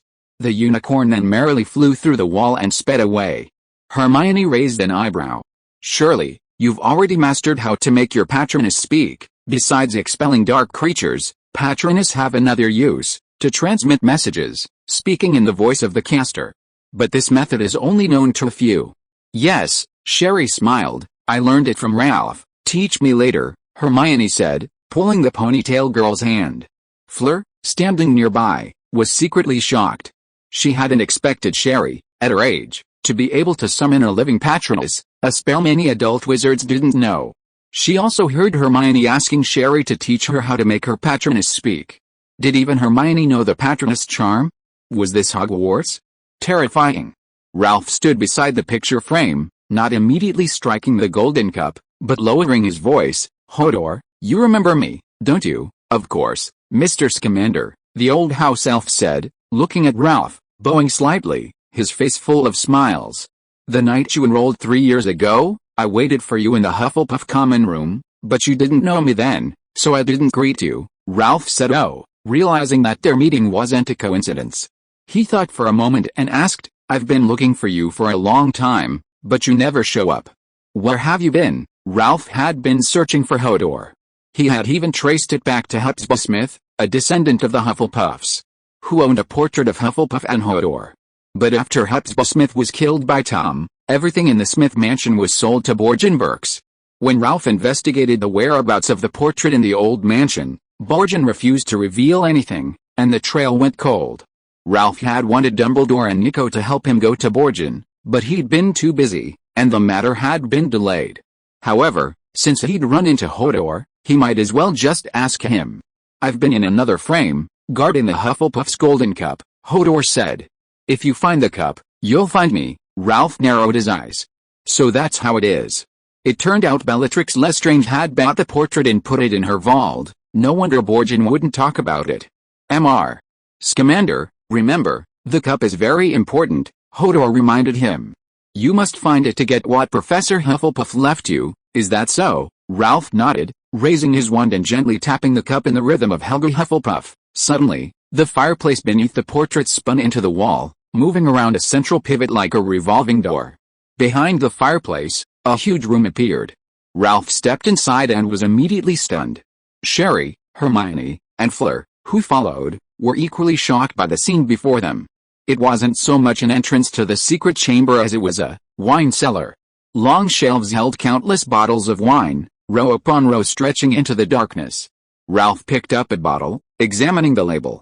The number 95 indicated the year of production, but not 1895, it was 895. These wines were a full 1,000 years old. "Look here," Hermione exclaimed, picking up a bottle as well. The Capetian dynasty fell in 1328, everyone was astonished. Any bottle here would be priceless. However, older wines aren't always better, most wines are best enjoyed within 5 years. Only the finest wines can withstand centuries of weathering. The oldest known wines auctioned globally are, a 1774 Jura yellow wine, and Sauternes from Chateau d'Yquem in 1811 and 1787, all only a little over 200 years old. The wines left by Hufflepuff, however, are an astonishing 1,000 years old. These are artifacts, not just wine. But Ralph could sense magical protection on the bottles, they should still be drinkable. It seems Hufflepuff went to great lengths to preserve them. Wait, so the other 3 of the 4 lords are researching magic in their secret chamber, while Hufflepuff is here studying soy sauce aroma and strong aroma wines. Typical Hufflepuff. The group continued forward, and at the end of the room appeared a spiral staircase. Ralph led the 3 girls onto the staircase, which began to descend slowly, just like the staircase in the headmaster's office. When the staircase stopped, a corridor appeared before them. As soon as Ralph stepped off the stairs, he saw a huge griffin flying towards him. Chapter 613 The Master of the Elder Wand. The griffin, also known as the harpy, is a magical creature with the body of a lion and the head of a giant eagle, as its name suggests. At first glance, it sounds similar to the hippogriff, and in fact, they are quite similar. After all, they are father and son. That's right, the hippogriff is a hybrid offspring of a griffin and a female Pegasus. If you see a hippogriff among a herd of Pegasus, don't doubt it, it has nothing to do with genetic mutation, it's definitely because the Pegasus leader has been cuckolded. Besides its love for Pegasus, the griffin is also as ferocious as a dragon, possessing immense attack power. So, just stepping off the spiral staircase, seeing a griffin hurtling towards him with a fierce gust of wind, Ralph was startled and quickly retreated back down the spiral staircase. Slytherin hide a basilisk in their chamber, could Hufflepuff have followed suit and gotten a griffin? But Ralph quickly realized something was wrong. The griffin shattered into pieces upon impact, like a piece of porcelain falling to the ground. Ralph reached out and grabbed the stray tail, only to discover it wasn't flesh and blood, but fragments of bronze. He raised an eyebrow at the bronze fragments. It wasn't a real griffin, but a magical artifact made of bronze. Griffins, as magical creatures native to Greece, were often used by wizards, like sphinxes, to guard treasures and secrets. However, griffins were rare and powerful, and it was impossible for everyone to have one to guard treasures. As a second choice, ancient Greek wizards used magic and metal to create replicas of griffins. When enemies attempted to intrude, these replicas would attack just like real griffins. The griffin door knocker on the headmaster's office door was one such magical artifact. Clearly, Hufflepuff had also left a door knocker at the entrance to her secret chamber to deter attackers. Soon, the fragments merged in midair, reforming into a griffin, though not fully restored. Its body was covered in numerous cracks, like a spiderweb, and even its eyes were shattered. Despite such severe damage, the griffin, a loyal guardian, still flapped its wings and pounced forward with lightning speed. Not far from the corridor stood a wizard, shrouded in black mist, his figure indistinct and blurry, his features obscured. The wizard didn't move, a cloud of black mist emanated from his body, swirling forward, wisps of it entangling the charging griffin, slowing it as if it were stuck in quagmire. The black mist transformed into 2 giant hands, grabbing the griffin's wings, arranging them in an intertwined position, and then pulling with all its might. A cracking sound of bones shattering echoed from the griffin, both its wings were torn to shreds. The giant hand, still gripping the griffin's head, slammed it against the wooden door behind it, shattering it with a crash. The mysterious wizard immediately entered the room, leaving only the black mist guarding the doorway. Like a persistent leech, it seeped into the griffin's body through the cracks in its flesh. Completely controlled by the black mist, the griffin suddenly turned and lunged at the 4 of them. Sherry, Hermione, and Fleur simultaneously raised their wands and shouted, "Obstacles!" Accompanied by blue-green sparks. The griffin seemed to have struck an invisible shield, its speed beginning to slow. Ralph took a deep breath and exhaled a large glob of viscous liquid, spraying it at the griffin, instantly covering its entire body in mud. Then, a scorching fireball gathered in the boy's throat, and after a brief charge, a golden flame shot forward like an arrow, engulfing the griffin completely. The griffin, enveloped in dragon breath, had its mud instantly solidify, transforming it into a clay sculpture. The flames didn't stop, instead, they burned even brighter. Moments later, wisps of black smoke, carrying a foul stench, rose, hissing and evaporating rapidly like dew within the flames. The black mist shrank, soon becoming just a thin wisp of swirling smoke. At that moment, the wizard, enveloped in the black mist, stepped out of the room. He waved his arm, unleashing a beam of light that dispelled the flames. Ralph's abdomen swelled dramatically, like a winged bird, as a large amount of air gathered within him. He opened his mouth, whirlwind, wind fuels combustion, and almost instantly, the dragon breath expanded, transforming into a giant dragon that swirled and danced in the air. Ralph thrust his wand downwards, and the fiery dragon crashed fiercely towards the wizard. The black mist transformed into a massive shield, blocking the wizard's path. The fire dragon struck the shield like a hammer hitting steel, scattering countless sparks like a dazzling rain of fire. Just then, the spiral staircase began to turn again, and Dumbledore quickly appeared. He stepped out, his face grave as he watched the scene unfold. With a deft flick of his wand, he unleashed a purple spell. The spell struck the shield with a deep, gong-like sound, then instantly evaporated into vapor under the impact of the fire dragon. Upon seeing Dumbledore, the wizard, enveloped in billowing black smoke and emanating a chilling, eerie aura, swiftly fled. But the next second, he was struck by a golden light, as if enveloped in a golden net, his body hissing and crackling.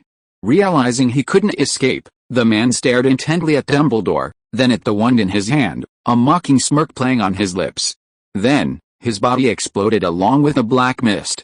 Dumbledore turned around and asked, "Are you all alright?" Ralph looked at Sherry, Hermione, and Fleur, checked them over, and shook his head, saying, "We're fine, Professor." "Is the person dead?" "I'm afraid not." Dumbledore shook his head. "I think what died was probably just a shadow." "A shadow, that's right." Dumbledore's expression turned serious. He said in a deep voice, "This is a dark magic called blood shadow, which allows one's shadow to detach from the body and act as an avatar. However, it requires using leeches to absorb all the blood of another wizard and then swallowing the leeches. The process is extremely evil." Ralph guessed, was he Tom's shadow? No, Dumbledore frowned. "I've never seen Tom use this kind of magic." In fact, Dumbledore didn't believe Tom knew this dark magic. The reason was simple, it was magic from the Elder Wand, and only the Elder Wand's owner knew it. Thanks to the generous donors, I too have been adrift for a long time, and the stronger the wind, the more expensive the fish. If you are listening to this novel on a channel other than Fanfic World, it means it was downloaded and re-uploaded without effort. We warmly invite you to visit our channel, Fanfic World. There you will find the original version of this story and many other novels of various genres. We look forward to seeing you dive into a world of incredible novels. Chapter 614, Hufflepuff's Chamber. Every wand possesses the ability to learn. This is a universally acknowledged fact among wand makers and a fundamental principle of wand science. However, different wands have varying learning abilities, just as different wizards possess different levels of intelligence. But if we're talking about the wand with the most powerful learning ability in the magical world, it is undoubtedly the Elder Wand, one of the Deathly Hallows. It can learn the spells of its past masters and pass them on to its next master, helping them become stronger. This is why the Elder Wand is considered the strongest wand. The Dark Wizard Godric compiled the most poisonous magic, and most of the dark magic in it originated from the teachings of the Elder Wand. However, not all wizards are willing to share this knowledge, so many spells passed down through the Elder Wand are unique to its owner. The dark magic before him, called Blood Shadow, is this type of magic, but Dumbledore has never seen it in any spellbook or on any wizard in all these years. The fact that such an evil dark magic is being used now greatly puzzles Dumbledore. Currently, the only surviving owners of the Elder Wand should be him, Grindelwald, and Grigorovich. Grindelwald couldn't be it, so could it be Grigorovich? Or perhaps, someone compiled the Elder Wand's magic and left it to their descendants? This was no small matter, and Dumbledore intended to investigate carefully. At this moment, their group passed through the broken wooden door and headed towards Hufflepuff's chamber. Ralph was very excited, Hufflepuff had said they left him many good things, whether spellbooks, magical items, or Hufflepuff's accumulated wealth, he wondered. But the moment the boy entered the room, he froze. Something was wrong, very wrong. The room was large, but, besides a deep green lake, there was nothing else. Where were Hufflepuff's promised treasures? No wonder that mysterious wizard came out a few seconds after entering. There was nothing here, so why did he leave immediately? No, Hufflepuff wouldn't have left only a lake in his secret chamber. Ralph stared intently at the lake and quickly noticed something amiss. The lake was crystal clear, like a mirror, yet the water reflected a green light. Looking down, Ralph saw a dense thicket of trees growing at the bottom, their dense canopies casting a dark green shadow on the water. There should be something at the bottom, Dumbledore said briefly. Ralph looked at Sherry, who immediately understood and took out her magic eye from her purse, pressing it to the corner of her eye to look down. After a moment, the girl with the ponytail shook her head. Even through the magic eye, I can only see the treetops, not the bottom. The water looks only a few dozen meters deep. Ralph thought for a moment, then decisively said, I'll dive down and take a look. Dumbledore didn't object, and Ralph leaped into the lake, holding his breath as he swam underwater. Despite the lake being only a few dozen meters deep, Ralph swam for over 10 minutes without reaching the bottom. In fact, the more he swam, the farther away the trees seemed to recede. Undeterred, the boy tried several other methods, but still couldn't reach the bottom. Ralph finally surfaced again, landing on the shore. He snapped his fingers, instantly drying his soaking wet robes. He shook his head, saying, No, the lake is more than a few dozen meters deep. The magic just makes it look shallow. There must be something at the bottom, but this clumsy method of diving was probably out of the question. Dumbledore narrowed his eyes and asked, Ralph, since Hufflepuff said it was for you, did she leave you any clues? Ralph pondered for a long time before nodding. I understand. Hufflepuff had said that the Golden Cup was a magical artifact created in the ancient wizarding world, and one of its abilities was that it could never be filled with water. Hodor, the house elf, had also repeatedly reminded Ralph that the Golden Cup was very important. Only by finding it would he reveal himself. It seemed that diving underwater would require the Golden Cup. However, the Golden Cup was hidden in Bella's vault, and Rove wouldn't be able to obtain it anytime soon, so they had to put that aside for now. The group quickly left the secret chamber, and Rove also took the bronze griffin with him. The griffin was badly damaged, and Rove planned to repair it and attach it to his chest, so he wouldn't leave empty-handed. As for Hufflepuff's secret chamber, protected by the lake, it was very safe, and there was no need for such a small thing as the griffin. The mysterious wizard's sudden attack had ruined their appetite, and after leaving the kitchen, they parted ways at the crossroads, each returning to their respective schools. Rove returned to the Hufflepuff common room, and when he entered, it was already packed with Hufflepuff students. Upon seeing Rove, the little badgers immediately erupted in cheers and shouts, all rushing forward to hug him and congratulate him on successfully completing the first task. Some students even stuffed fireworks into the bellies of salamanders, which leaped into the air and spun wildly around the room, spewing orange-red sparks from their mouths, a truly beautiful and spectacular sight.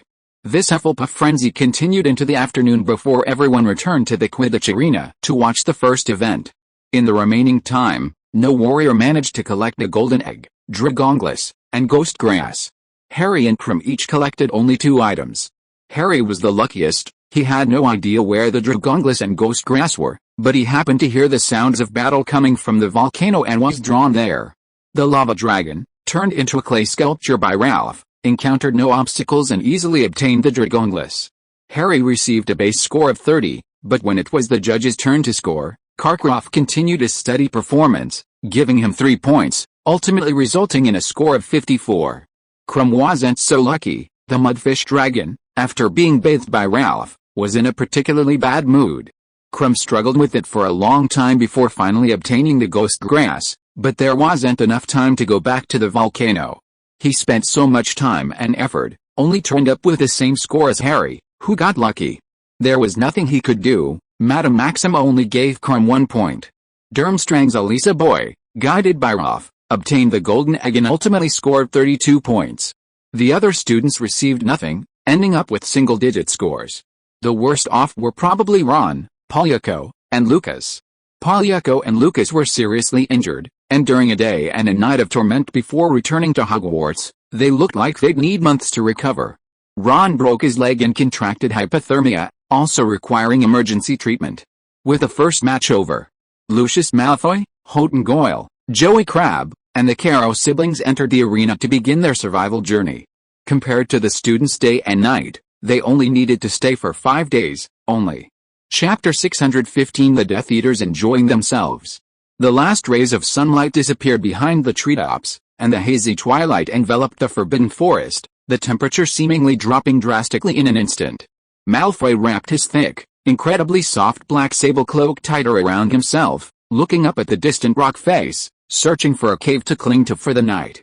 A cave would be ideal. He could spend 5 days there, hunting enough animals and then sealing the entrance with magic, ensuring his safety. As for the golden egg, let whoever wants it finds it. He wasn't going to go looking for a dragon and die.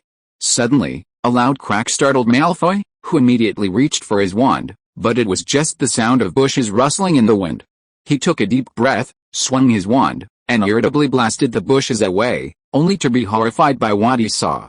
Beneath the bushes lay a corpse, its chest gruesomely stabbed, and a deep gash on its neck, resembling a gaping maw. Draco. Malfoy stared in stunned disbelief at the gruesome death of Draco. Just then, the corpse transformed into the scantily clad Narcissa. Blood gushed from the wound in Narcissa's abdomen, pooling beneath her body. She stared intently at Malfoy, a strange light gleaming in her eyes. Malfoy realized then that it was a boggart.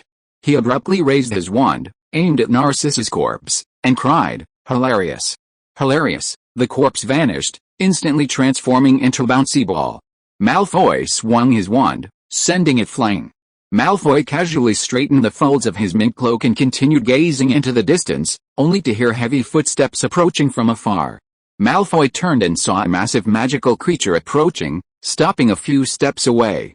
It was a 3-meter-tall magical creature with dull, gray skin, like granite, and a small, bald head like a coconut on its enormous body. Malfoy glared at the troll, his expression one of annoyance, and cursed, "Damn boggart, never going to stop?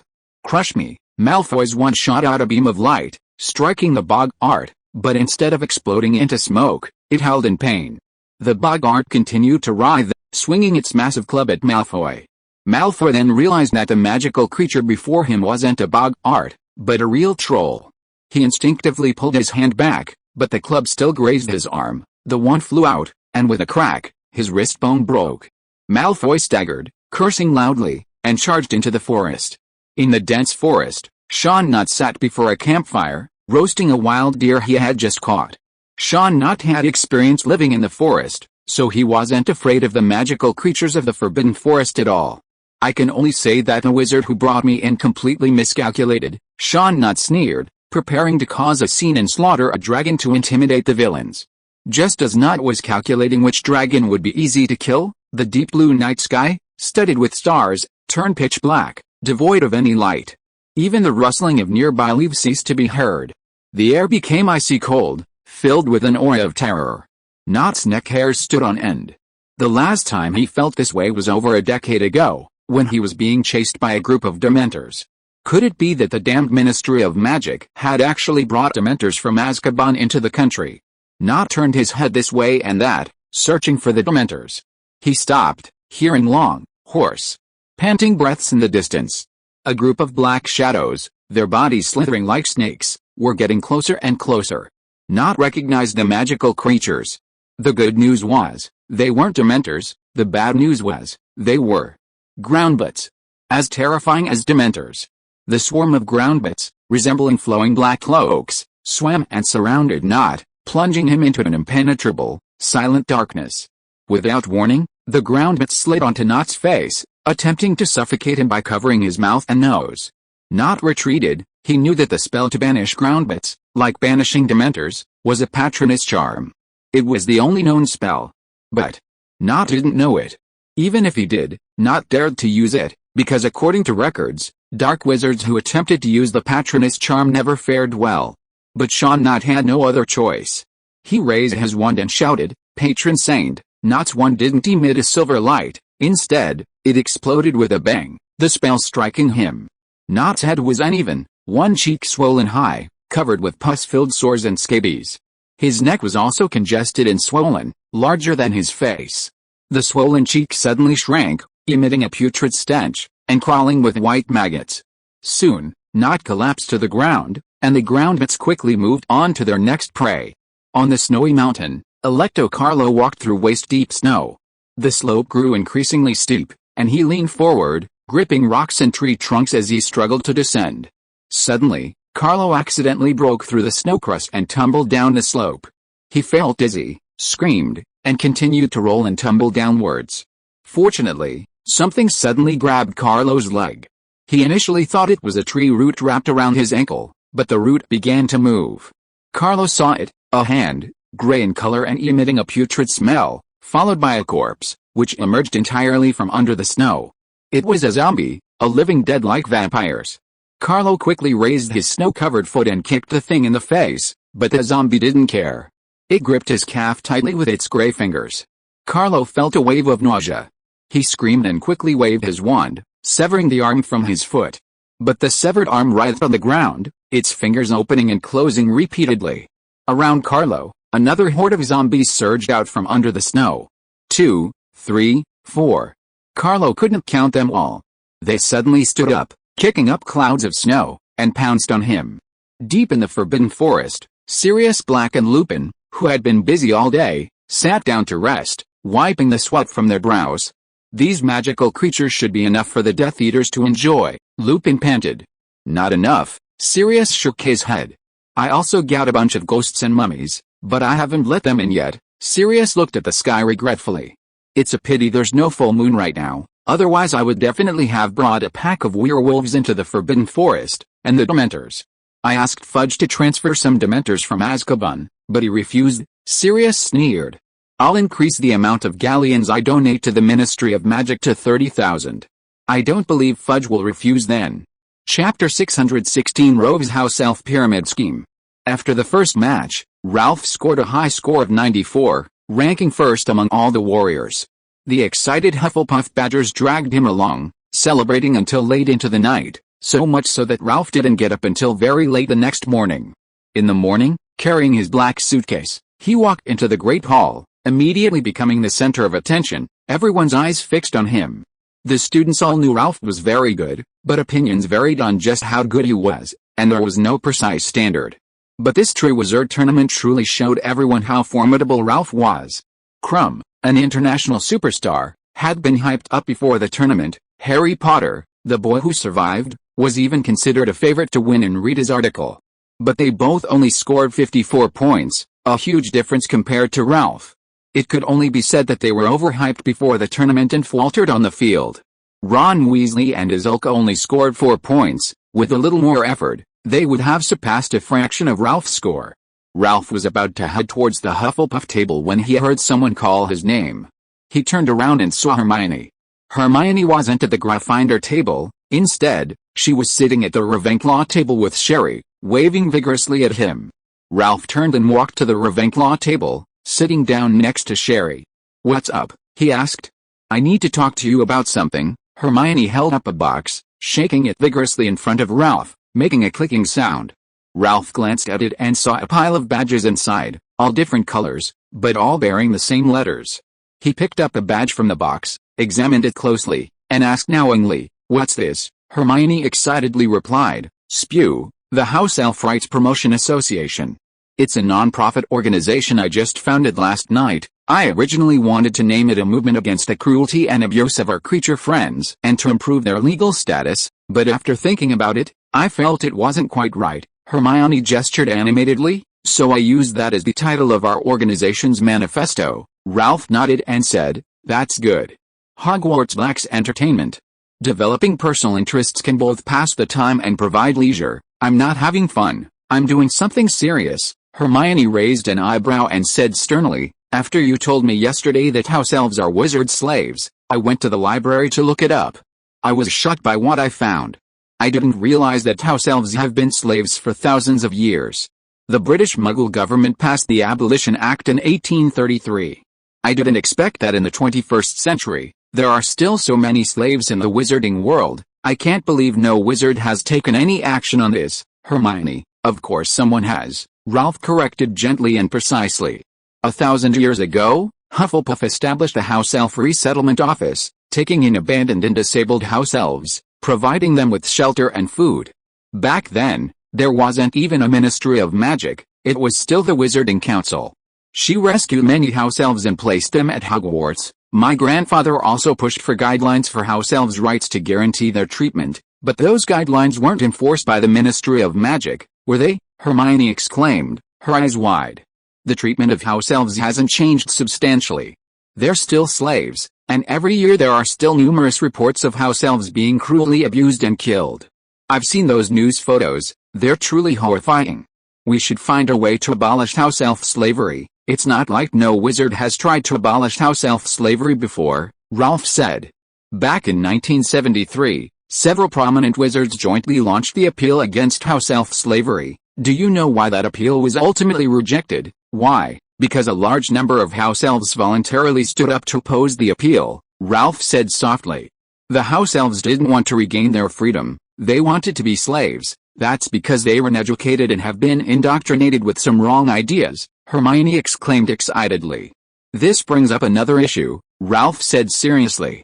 As I told you, in the ancient Wizarding Kingdom, those wizards used their powerful bloodlines to combine with earthly animals, creating many magical creatures to serve as their livestock.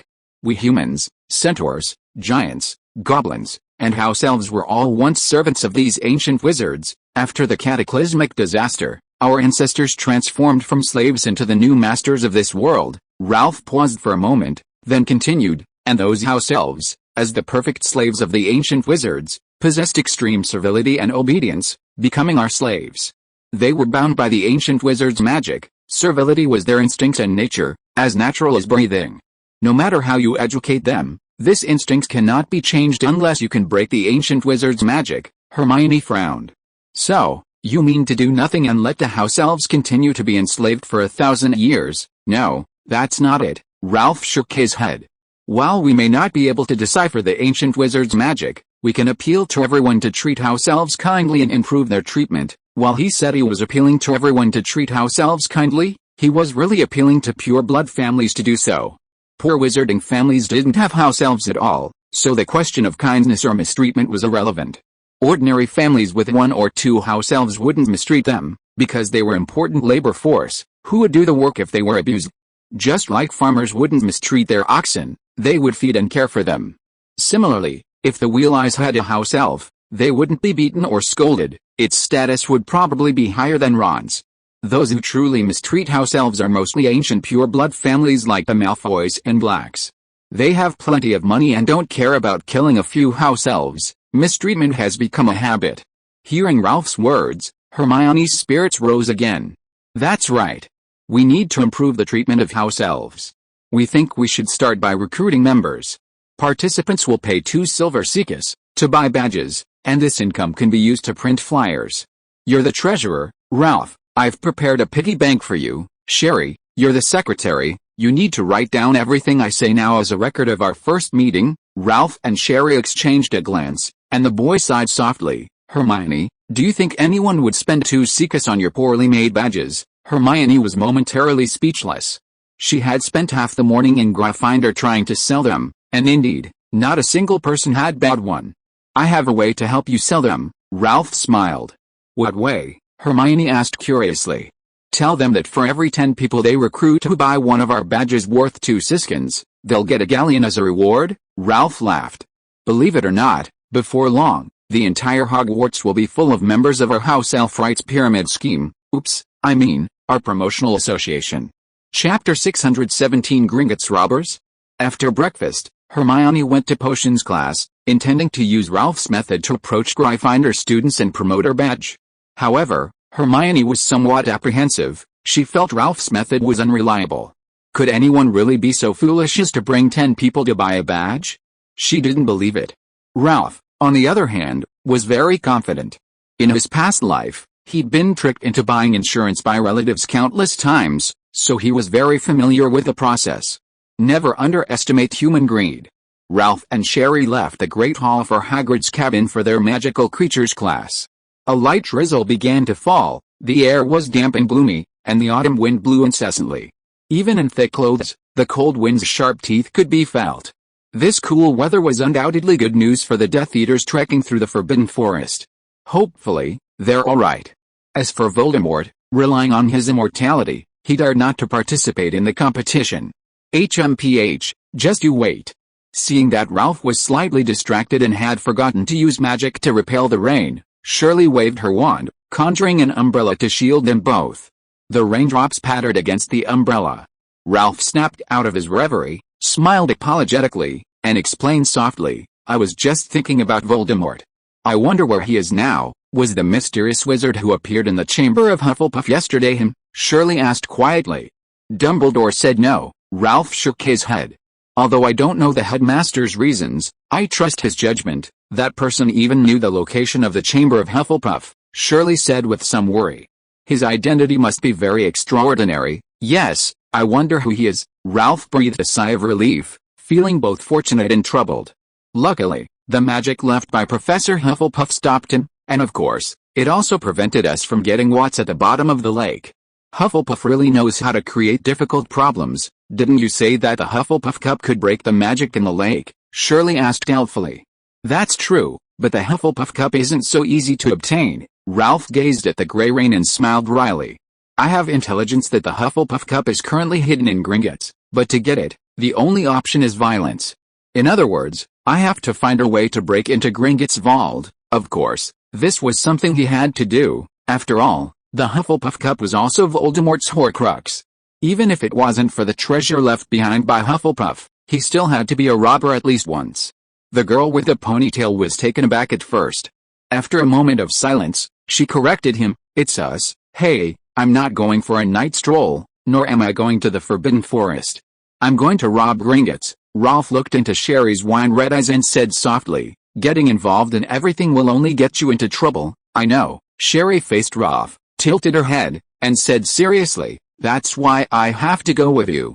I'm sure I can help you and won't be a burden." "I've never doubted that," Ralph smiled, "but if we get caught, it's not just expulsion, it'll be Azkaban." "I'm not afraid." Sherry reached out and gently hooked her finger around the boy's hand, saying softly, "Ralph, whatever you're doing, you have to take me with you.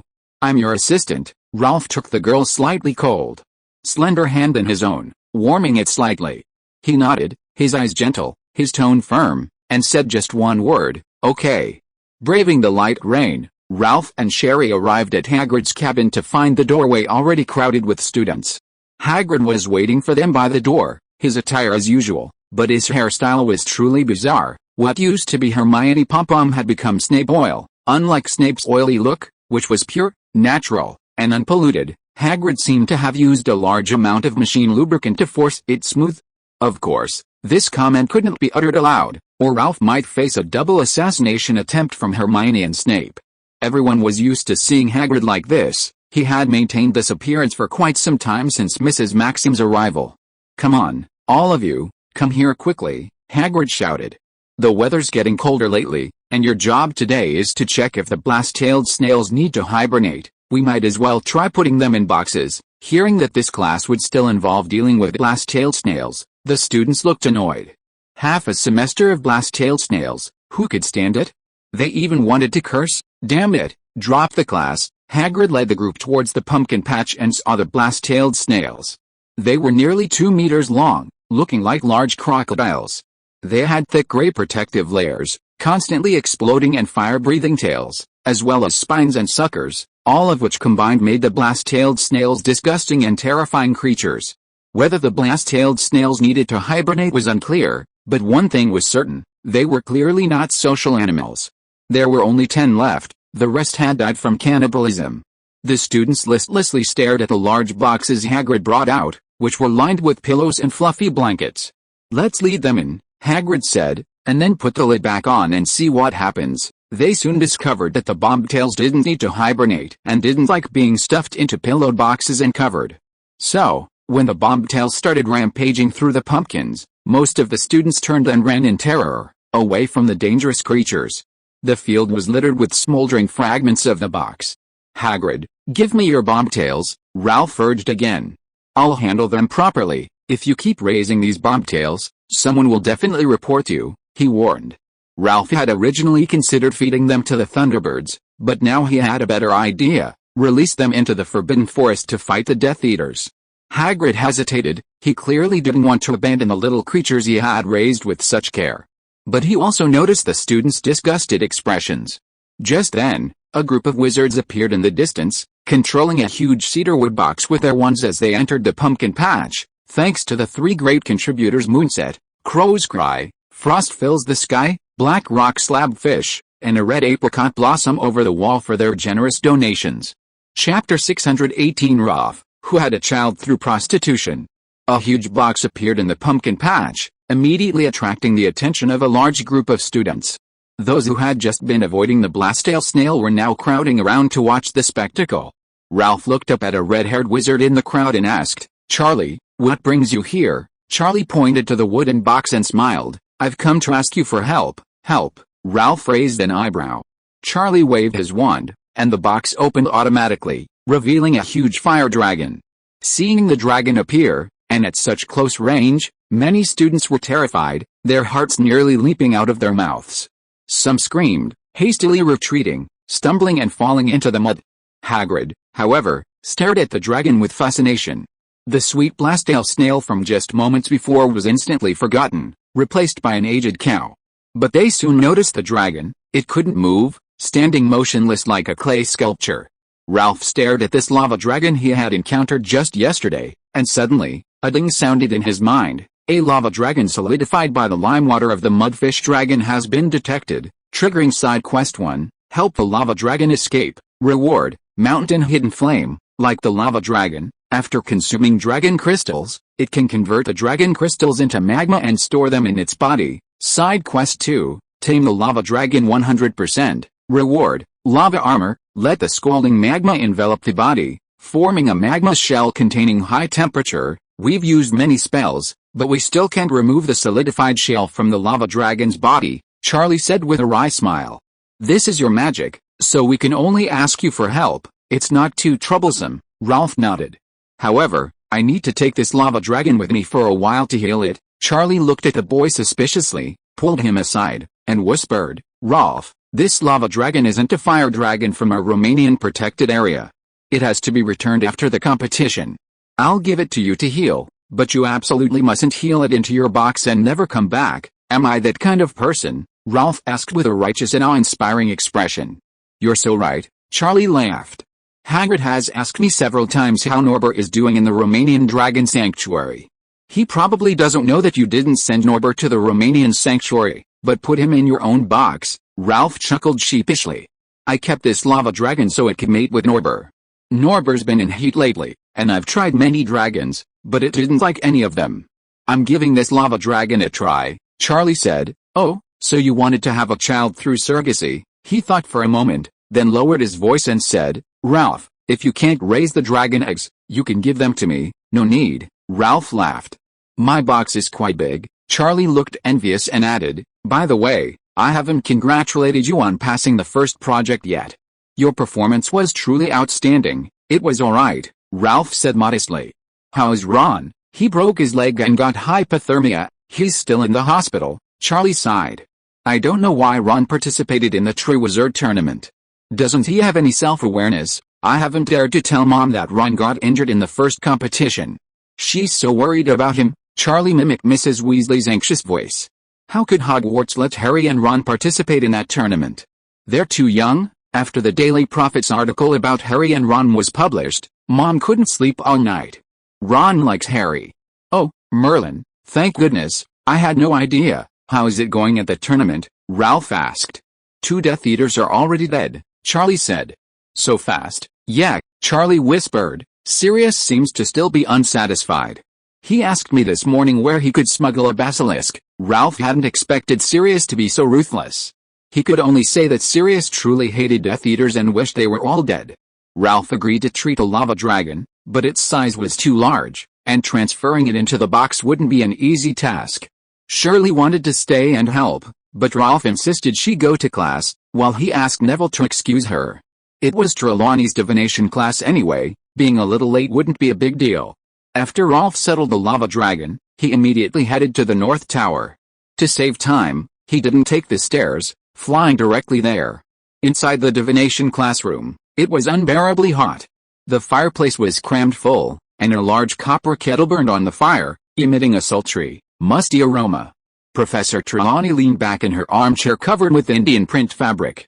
Instead of teaching, she began telling a story in a soft, indistinct voice. After I divined the boy's marriage prospects, I asked him for money. Guess what he gave me? Counterfeit money. Professor Hannah, playing the straight man, chimed in at the opportune moment. More or less, Professor Trelawney replied in a low voice. But it wasn't counterfeit money, it was ghost money burned for the dead. Susan, sitting closest, shrank back in her chair in fright, while Neville trembled all over, muttering in terror. A tense silence fell over the classroom, but Professor Trelawney seemed oblivious, continuing, "The boy in red was already dead, a ghost. How did he die?" Professor Justin asked curiously.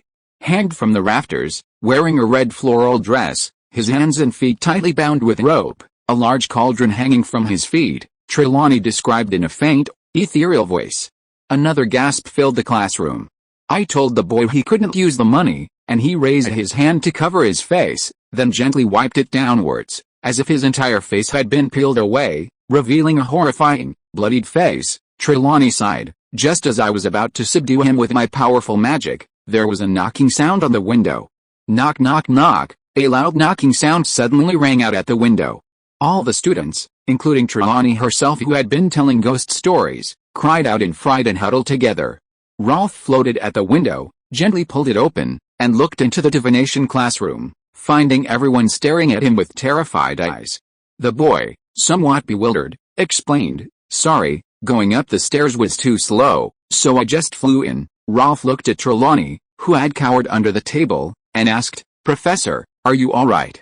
Chapter 619 Trelawney's Prophecy. Trelawney was unharmed when Trelawney scared her while telling ghost stories in class, but Rove was in trouble, losing 20 points in her annoyance. After class, Trelawney even kept Rove behind, apparently for one-on-one tutoring after school.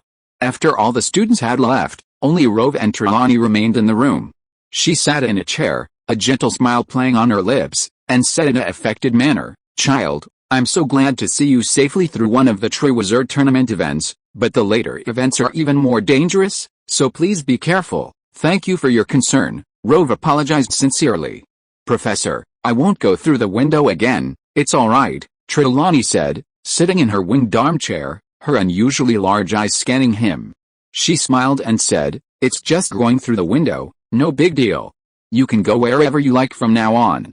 "Child, did I just deduct 20 points from your score? You're usually very busy, so being a little late is normal, especially since Mr. Longbottom even got you a day off. It was my oversight. Now I'll add 30 points to your score. The extra 10 points are a small compensation from your professor." Rove stared blankly at Trelawney's overly attentive manner. This was definitely not her usual self. Could it be that she knows about his relationship with her great-great-grandmother? "Professor Trelawney, please speak your mind. Don't be like this. I'm scared," Rolf quickly said. "Rolf, I do have a matter of great importance concerning the survival and prosperity of wizards, and I need your help." Trelawney cleared her throat and spoke in her most indistinct and distant voice. "You know, in my spare time, I use my third eye to gaze into the future, monitoring potential enemies. Just yesterday, I saw a great terror threatening humanity," Professor Trelawney said solemnly. "I attempted to use all my power to change history, but instead suffered a backlash from the lower reaches of the river of time, causing my third eye to become clouded. To reopen it, I need to use a potion made from a 1,000-year-old spirit to cleanse it. I know you found the Hufflepuff's wine." Trelawney swallowed, her mouth watering. "For the future of humanity, can you give me a bottle?" Rolf was speechless, his gaze sharp as he stared at Trelawney. "Did Cassandra's portrait tell you I found the wine?" "Of course not." Trelawney's voice was low and mysterious, but it couldn't hide her obvious panic at being exposed. "This has nothing to do with my great-great-grandmother, I divined it myself." Rolf curled his lip. Believing Trelawney's words was less reliable than believing Merlin, will defeat Galen, and Cassandra. She tells her great-great-granddaughter everything. Her mouth is as loose as a belt. Once Rolf gets his hands on a time tamper, he'll definitely go back in time and teach Cassandra a lesson in person. Just as the boy was about to refuse, a loud, hoarse voice suddenly rang out. "For 13 years, The Dark Lord has wandered the world like a lost soul, friendless, abandoned by his companions, betrayed by his servants. Ralph looked up and saw Professor Trelawney frozen in her armchair, her gaze unfocused, her chin drooping, like a sleeping Kagoromori. Professor Trelawney seemed not to hear him. Her eyes began to dart around, her whole body trembling. She spoke again, still in that hoarse voice. But he is destined to rise again. With the help of 3 women, one because of life, one because of death, one because of love. Professor Trelawney's head drooped to her chest, and she hummed. Then, quite suddenly, her head snapped back up.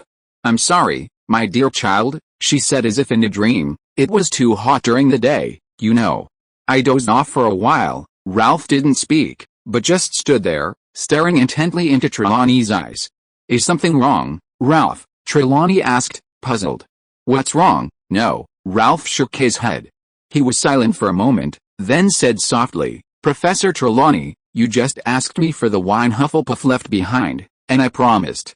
I'll give you a bottle as a Christmas present." "Really?" Trelawney exclaimed excitedly.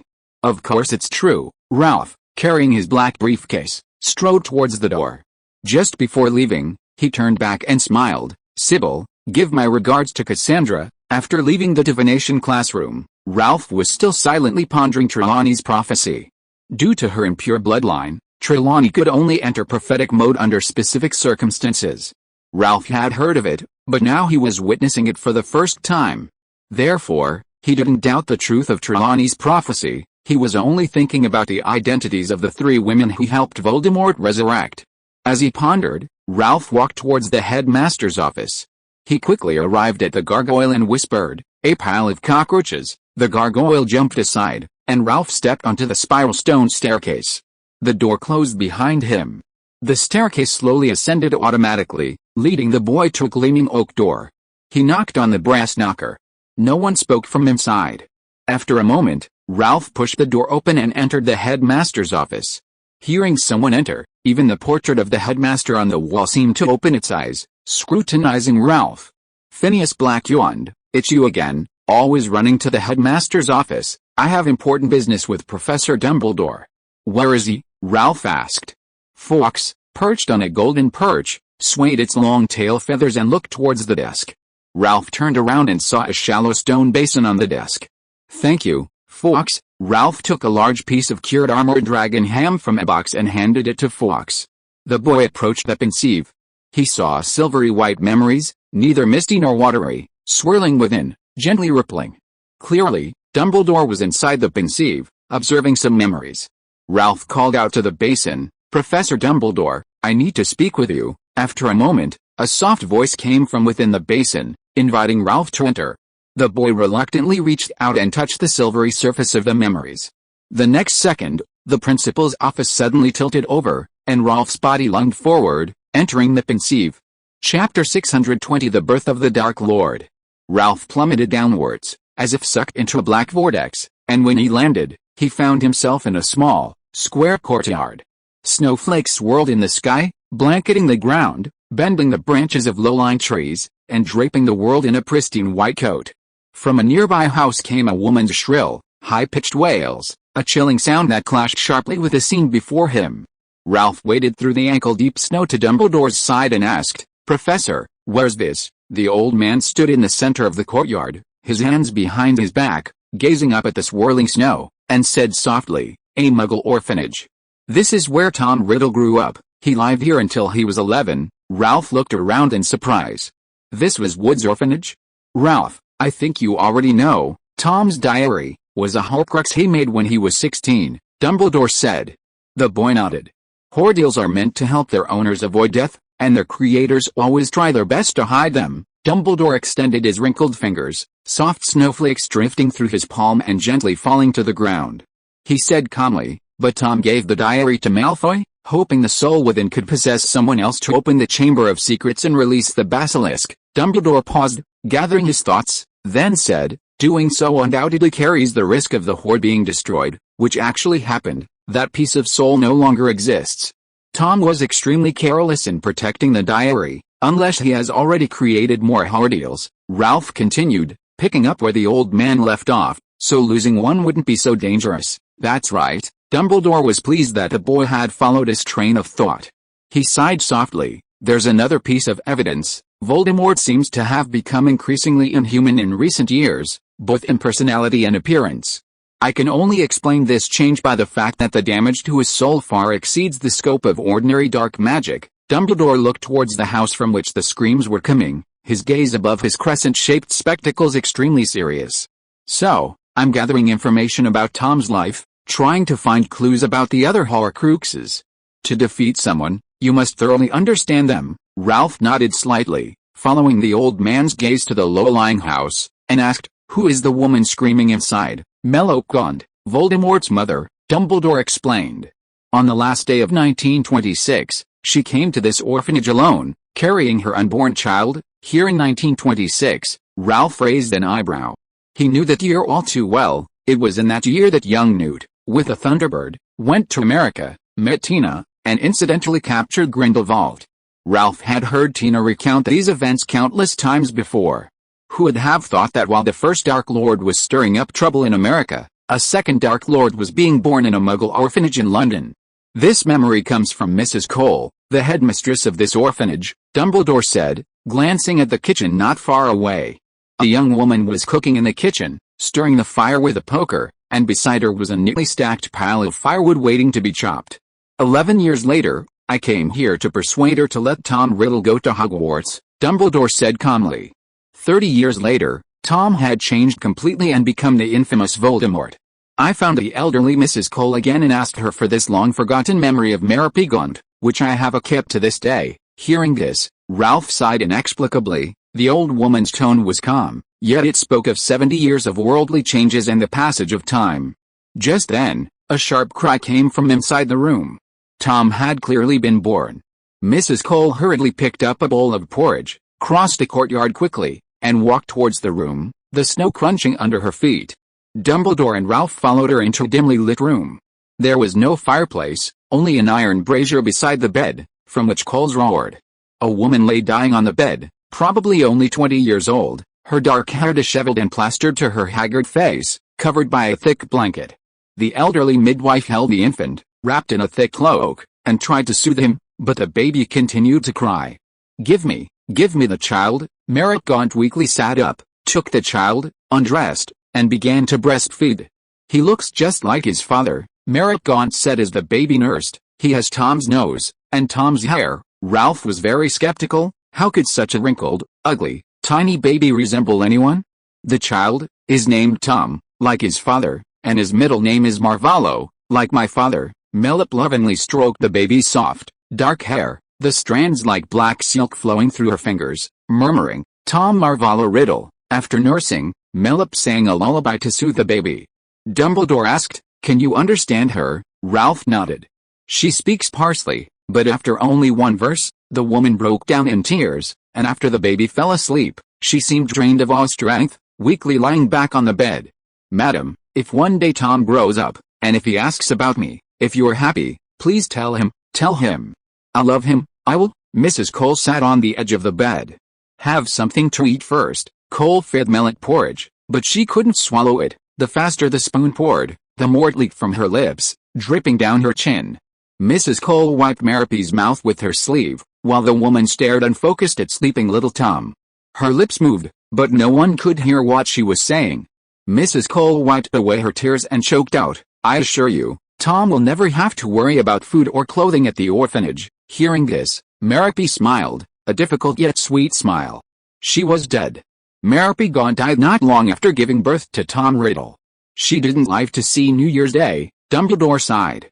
Her son did grow up healthy as she had hoped, but in the end, he went astray. Ralph was silent for a moment, then suddenly remembered something and asked, "Professor, where was Meripigund buried after her death?" "Thanks to Fish Lying in Peach Blossom Spring and the vast south of the Great Wall for their generous donations." If you are listening to this novel on a channel other than Fanfic World, it means it was downloaded and re-uploaded without effort. We warmly invite you to visit our channel, Fanfic World. There you will find the original version of this story and many other novels of various genres. We look forward to seeing you dive into a world of incredible novels. Chapter 621: The Identities of the Three Women. Upon hearing Ralph's question, Dumbledore pondered for a moment and recalled, after Merrippy died, her body was buried by the orphanage in the nearby cemetery. I went there once. It was a very small grave with Merrippy riddle written on it. Dumbledore's eyes suddenly sharpened, and he looked at the boy with those eyes that rarely escaped his notice. Rolf, why did you suddenly ask this? Because I just heard a prophecy from Professor Trelawney. Rolf paused, then continued, her demeanor is very different from usual. It seems to be a real prophecy, which is why I came to see you. He quickly recounted the events of the divination class. Dumbledore listened, slightly surprised. He pondered for a moment and said, it seems our divination professor has finally remembered her job. Perhaps I should give Sybil a raise. She's been complaining to me about it for a long time. Professor McGonagall might not agree with your decision, Rolf joked. Aren't you afraid they'll start arguing? It's fine. They've been arguing for over a decade. Dumbledore blinked. Watching two witches clash and engage in verbal battles can be quite amusing sometimes. Rolf raised an eyebrow. Was Dumbledore secretly a master of stirring things up? You old rascal. Dumbledore, unaware of the boy's thoughts, pondered for a moment before softly saying, he is destined to rise again, with the help of 3 women, one by birth, one by death, one by love. You suspect one of those women is Merrippy. That's right. Ralph glanced at Merrippy on the bed, then at the sleeping baby, and murmured, Merrippy Gaunt gave birth to Tom, which fits the description of one by birth. Voldemort had once used his father's bones as a medicinal ingredient. After Ralph had stolen and replaced old Tom's bones, he had no other choice but to use his mother's. Tom, a loving father and son, was capable of such a thing. But many years ago, this orphanage and cemetery were demolished, Dumbledore said. Now it's a Muggle office building. An office building? Ralph hesitated, then slowly asked, where did the graves go? They can't be buried underground, can they? I've carefully inquired with the Muggles in the neighborhood. Graves with relatives are moved by their relatives, Dumbledore explained. But those graves from the orphanage, unclaimed, the Muggle government burned their remains to ashes, and eventually gave them a unified sea burial. Ralph was stunned. Voldemort's mother had been burned to ashes and scattered in the sea, ending up in the bellies of fish? If that were the case, then the woman born of one person couldn't possibly refer to Merrick Gaunt. It couldn't be Mrs. Cole, the orphanage director, could it? Ralph thought carefully for a moment, but couldn't come up with much of a clue. He asked again, then who do you think one died because of someone refers to? There are 2 ways to interpret this, Dumbledore said solemnly. It could be one died because of Tom, or one killed Tom. If it's the former, there are too many possibilities, but if it's the latter, you mean Harry's mother, Lily Potter? Ralph asked in surprise. Yes, Dumbledore said slowly. Lily used an ancient spell. After sacrificing herself, she left a protective charm on Harry. That spell rebounded Avada Kedavra, killing Tom. Tom said he died because of Harry, but he was actually killed by Lily. I remember Lily Potter's grave is in Godric's Hollow, Ralph said. That's right. Dumbledore looked at the swirling smoke rising from the brazier and said in a deep voice, I will immediately send wizards to Godric's Hollow to protect their remains. As for one died because of love, Tom didn't love anyone, then someone else loved him, Ralph murmured. Besides Tom's mother, who else would love him? Most of the fanatical Death Eaters were filled with both reverence and fear, but not love, while Nagini, now a snake, was in Newt's trunk. Wait? Ralph suddenly remembered Bellatrix Lestrange. She seemed to have a twisted love for Voldemort, even though she was married. But Bellatrix was still in Azkaban. Ralph rubbed his temples. The existing information made it difficult to pinpoint a suspect. Seeing the boy's furrowed brow, Dumbledore cautioned, Ralph, don't take this prophecy too seriously. Prophecies are like a poorly trained mule. They seem effective, but you can't completely trust them. They'll fail you at crucial moments. What do you mean? Ralph asked, puzzled. From different perspectives, prophecies can be interpreted differently, but only when the truth comes out will we know which interpretation is correct, Dumbledore said gently. Until then, all interpretations are just speculation, and wrong speculation will lead you astray. Even if you care too much about prophecies, chase after them, and try to prevent them from happening. It may actually promote their occurrence. We can treat prophecies as warnings, but not as everything, understand? Ralph nodded softly and said, I understand, Professor. Ralph understood Dumbledore's meaning. Sometimes being too fixated on prophecies is not a good thing. Just like Voldemort, after hearing Trelawney's prophecy, he acted according to it, marking Harry and creating his most terrible enemy. If Voldemort hadn't heard the prophecy or ignored it, he wouldn't have been affected by his own Avada Kedavra. Therefore, prophecies are a double-edged sword. They can be used for defense, but not as a complete guide to action. Compared to trying to unravel the prophecy about the three women, it is indeed more important to leave Voldemort alone now. Of course, Sirius was executing the task perfectly. While he hadn't gotten the Dementors from Fudge, he had obtained a group of magical creatures destined for execution from the Committee on the Disposal of Dangerous Animals. These creatures were extremely dangerous: rabid wolves, a clown that had killed over a dozen wizards, and vampires that liked to bite indiscriminately. Releasing them into the arena meant that whoever died, the Death Eaters or these magical creatures, would be a guaranteed win. On the evening of the fifth day, Narcissa, with her son Draco, waited early outside the arena. Narcissa had thoughtfully brought Lucius's favorite caviar, honey-glazed pulled pork sandwiches, and a bottle of 1982 Penfolds Grange.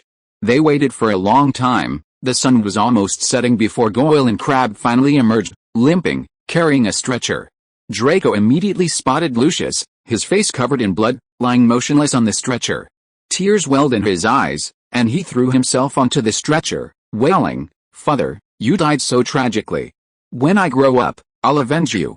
Just wait for me." Goyle and Crabbe were both seriously injured, and now with Draco on the stretcher, they couldn't support it any longer and let go, causing the stretcher to fall to the ground.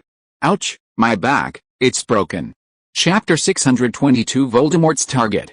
Lucius lay on the stretcher, wolfing down the food Narcissa had brought, while Draco beside him sobbed incessantly, as if mourning a funeral, which irritated Lucius. "Alright, stop crying," Lucius said irritably.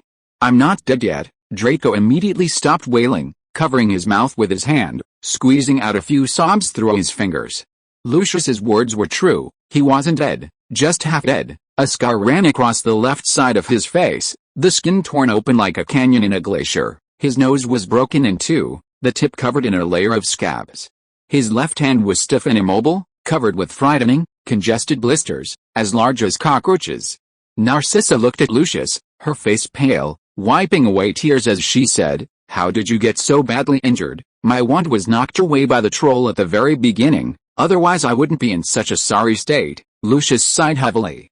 "Luckily, I had a second wand, and I found Goyle and Crabbe in time, otherwise I might have really died in there." Narcissa choked back sobs, her voice trembling. "There are still 2 more projects to go. You shouldn't come. If I don't come, I'll suffer the backlash of the Goblet of Fire's magical contract. I can't not come." Lucius's face was terribly grim, his fists clenched, his expression full of anger.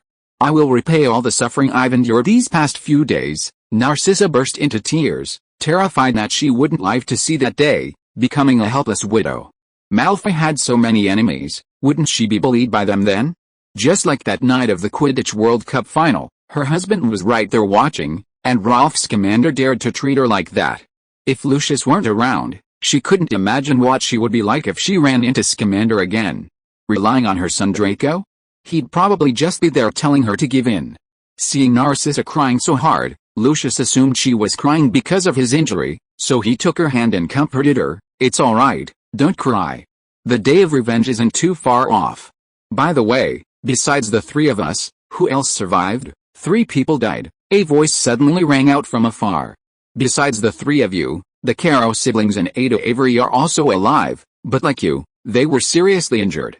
"Don't feel bad about it." Lucius looked up sharply and saw Sirius and Lupin striding towards him.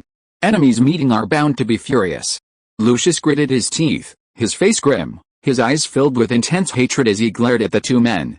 Seeing the barely suppressed rage in Lucius's eyes, Narcissa, fearing another fight, quickly gripped Lucius's wrist with her slender fingers and preemptively accused him. "Sirius, Lucius is your brother-in-law. How could you treat him like this? Your behavior is truly outrageous." "Outrageous?" Sirius sneered. "What your master did to James and Lily is truly outrageous. You said it was the Dark Lord who did it, so it has nothing to do with us," Narcissa retorted. "Oh, so you think your husband Malfoy is so pure and innocent, like a white peacock in your yard?" Sirius's weathered face darkened with anger. He roared, "Why don't you ask your husband where Caladoc Dearborn went? How did the Pruitt brothers die? And Christoph Abbott's little daughter, she was just an infant when she was killed." Narcissa and Draco turned pale. I still remember how the Death Eaters slaughtered innocents during the Wizarding Wars, Sirius said coldly. Can't you handle the deaths of just 3 Death Eaters? My original goal was to reduce our numbers by 2/3, but there are still 2 projects left. Malfoy. I hope you can hold on and not die too quickly. Lucius felt a chill run through him. He pursed his lips and remained silent. In the silent, dark room, flickering candlelight and heavy shadows filled the surroundings. A figure floated in midair, a bright and scorching golden flame suddenly erupting from his body, engulfing him at an unimaginable speed. The man felt excruciating pain all over his body from the burning flames, a sensation akin to being struck by Avada Kedavra, and he let out a groan of inhuman agony. A woman hurried over, asking in a panic, Master, are you alright? After a long while, Voldemort shook his head, his voice hoarse. I'm fine. I didn't participate in the Triwizard Tournament. I was affected by the Goblet of Fire's contract. But it's alright, I've gone far enough on the path to immortality. This kind of magic can't kill me. Voldemort looked at the woman and asked, Why did you come so suddenly? The woman paused for a moment, then whispered, Master, I just received news that Sean Knott, Grin Selwyn, and Masach Rosier are all dead. Voldemort took a deep breath, trying his best to conceal his anger and murderous intent. After a moment, he sneered, Very well done. Dumbledore and his Order of the Phoenix did a good job, setting a trap for me and my Death Eaters with a Goblet of Fire, and then using the Triwizard Tournament to kill them. To be honest, I should thank Dumbledore, Voldemort said coldly. Without a physical body, powerless like the weakest creature, I hid in the remote Albanian forests, waiting for my loyal Death Eaters. I waited for over a decade, but they never came. From that moment on, I knew they weren't my most devoted servants. They all deserved to die. Good riddance. Voldemort praised them outwardly, but inwardly he was seething with rage. He narrowed his eyes sharply, his aura overwhelming. But it should be me punishing my servants, not being killed by others. Voldemort's lipless mouth twitched into a smile, saying, When I'm resurrected, I'll make Dumbledore pay a heavy price. The man looked up at the woman and asked, Have you investigated what I asked you to investigate? I found the master. Harry Potter is at Hogwarts. He mentioned his address to someone, number 4 Privet Drive, Littlewig, Surrey. Very good, Voldemort sneered, because of Potter's mother's magic, I can't go near there. You carefully and cautiously bring that guy out. The woman immediately prostrated herself on the ground, humbly saying, Yes, master. After the woman left, Voldemort gazed at a stone sculpture not far away. It depicted a shield with a mountain symbol, 2 pentagrams, and a short sword, flanked by 2 leaping greyhounds. At the bottom was an inscription in French, Toujours per. Chapter 623 Christmas Ball. As Malfoy and his companions left the Forbidden Forest and entered St. Mungo's Hospital, the first event of the Triwizard Tournament finally came to a complete end. Compared to the student division, the Death Eater competition was bloodier, more violent, and had a higher mortality rate. This highlighted the advantages of being completely closed off, no broadcast footage, no audience, no reports. Not only was it easy to manipulate the outcome, but the deaths of warriors could also be handled discreetly. Of course, some rumors still circulated. After all, some students' fathers were warriors, like Malfoy. He even tried desperately with Goyle and Crabbe to spread the word, attempting to make everyone only know that many people died in the Triwizard Tournament, which was rife with corruption and crime. But unfortunately, no one paid any attention to him. The young wizard's entire attention was drawn to another rumor, to the point that they were even somewhat distracted in class. During Wednesday's Transfiguration class, Professor McGonagall noticed the students' inattentiveness. Standing on the podium, she had to raise her voice. When transfiguring across species, in addition to obeying Gum's basic transfiguration law, one must also abide by Ptolemy's third transfiguration principle, that is, the organism undergoing transfiguration must meet certain physiological requirements and habits. Professor McGonagall waved her wand, and with a soft poof, the guinea fowl transformed into a butterfly. So, this ringed butterfly, can anyone tell me what's wrong? Ralph observed the ringed butterfly and raised his hand to answer. Butterflies stand upright when at rest, but this butterfly's wings are spread flat on its back, which is a moth's habit. Very good, very meticulous observation. Hufflepuff plus 2 points, Professor McGonagall said. Anything else? For a moment, no one spoke in the classroom. Ralph stared at the butterfly, feeling something was slightly off, but couldn't immediately figure out what the problem was. He nudged Shirley with his elbow and whispered, You know what, Shirley nodded, about to answer, when Professor McGonagall, noticing this, asked first, "Miss Swinton." The girl with the ponytail had no choice but to stand up and answer softly. The ratio of the body length to the wingspan of the arrow ring butterfly appears to be close to 1:1, but the actual ratio should be approximately 0.618. Ralph raised an eyebrow. No wonder he always felt something was off. It turned out it didn't conform to the golden ratio. Very good, excellent, 5 points for Ravenclaw. Professor McGonagall looked at Shirley with satisfaction and smiled. Transformation between species is different from the transformation of objects. Object transformation can take any shape, but cross-species transformation must conform to biological structure. If you want to become a cat but wear a dog's tail, that's a mistake. Not conforming to the golden ratio is also an easy mistake to make. In fact, most animals in nature, the ratio of the diameter of each thread of a nautilus to the diameter of the adjacent thread, the segmentation on an insect, perfectly conform to the golden ratio. When you are in 6th grade, when you learn about human transformation, you will focus on this principle. The 3 bones of each human finger form the golden ratio, and the shape of a human ear is designed as a perfect spiral. Like a nautilus, this is also why many wizards can be easily identified when they transform into other people. They don't conform to human anatomy. Many students hurriedly took notes, but many more young wizards didn't write anything down, still whispering among themselves, their attention completely off the classroom. Ralph saw Professor McGonagall purse her lips tightly. This small gesture was clearly a prelude to her anger. Sure enough, the next second, an annoyed voice cracked through the classroom like a whip. "Honestly, I think my lecture was quite engaging, not too boring." Professor McGonagall looked around, angrily saying, "Why are you all so distracted? You're not even taking notes. Do you think you know everything?" The students immediately pulled out their quills and started scribbling. Professor McGonagall then called on a student. "Miss Abbott, you've been whispering with Susan Burns the whole class. What were you two talking about, so engrossed?" Hannah stood up tremblingly and said, "Excuse me, Professor, we were just talking about the Triwizard Tournament. The first round of the tournament ended days ago. Isn't that enough time for you two to discuss?" "It wasn't about the tournament, but," Hannah hesitated for a moment, then confessed, "it was about the ball. We heard that Hogwarts is going to have a ball." "Who told you that?" Professor McGonagall asked. "Everyone says so," Hannah asked boldly. "Professor, is it true?" Professor McGonagall was reluctant to answer, but seeing the students' expectant gazes, she nodded. "That's right. The ball will be held in the Great Hall at 8 o'clock on Christmas night and will end at midnight. It's a traditional part of the Triwizard Tournament, and a great opportunity for us to socialize with foreign guests." The students erupted in thunderous cheers, which immediately filled the classroom. Shirley was also taken aback. She had heard about the ball from her roommates, and she had thought it was just a rumor, but it turned out to be true. The girl with the ponytail glanced furtively at someone beside her, but Ralph was engrossed in taking notes. Professor McGonagall, a Ravenclaw student in the back row, raised his hand hopefully. "Are there any restrictions on who we can invite to our dance partners?" "No." Professor McGonagall shook her head. "You can invite anyone, preferably students from Boxburtons and Durmstrang, and of course, our lower and upperclassmen are welcome too." Justin whistled and asked, "Can we invite boys?" A burst of laughter erupted, and some even applauded him. "Of course, Mr. Justin Finley, it's your prerogative," Professor McGonagall joked, a rare occurrence for her.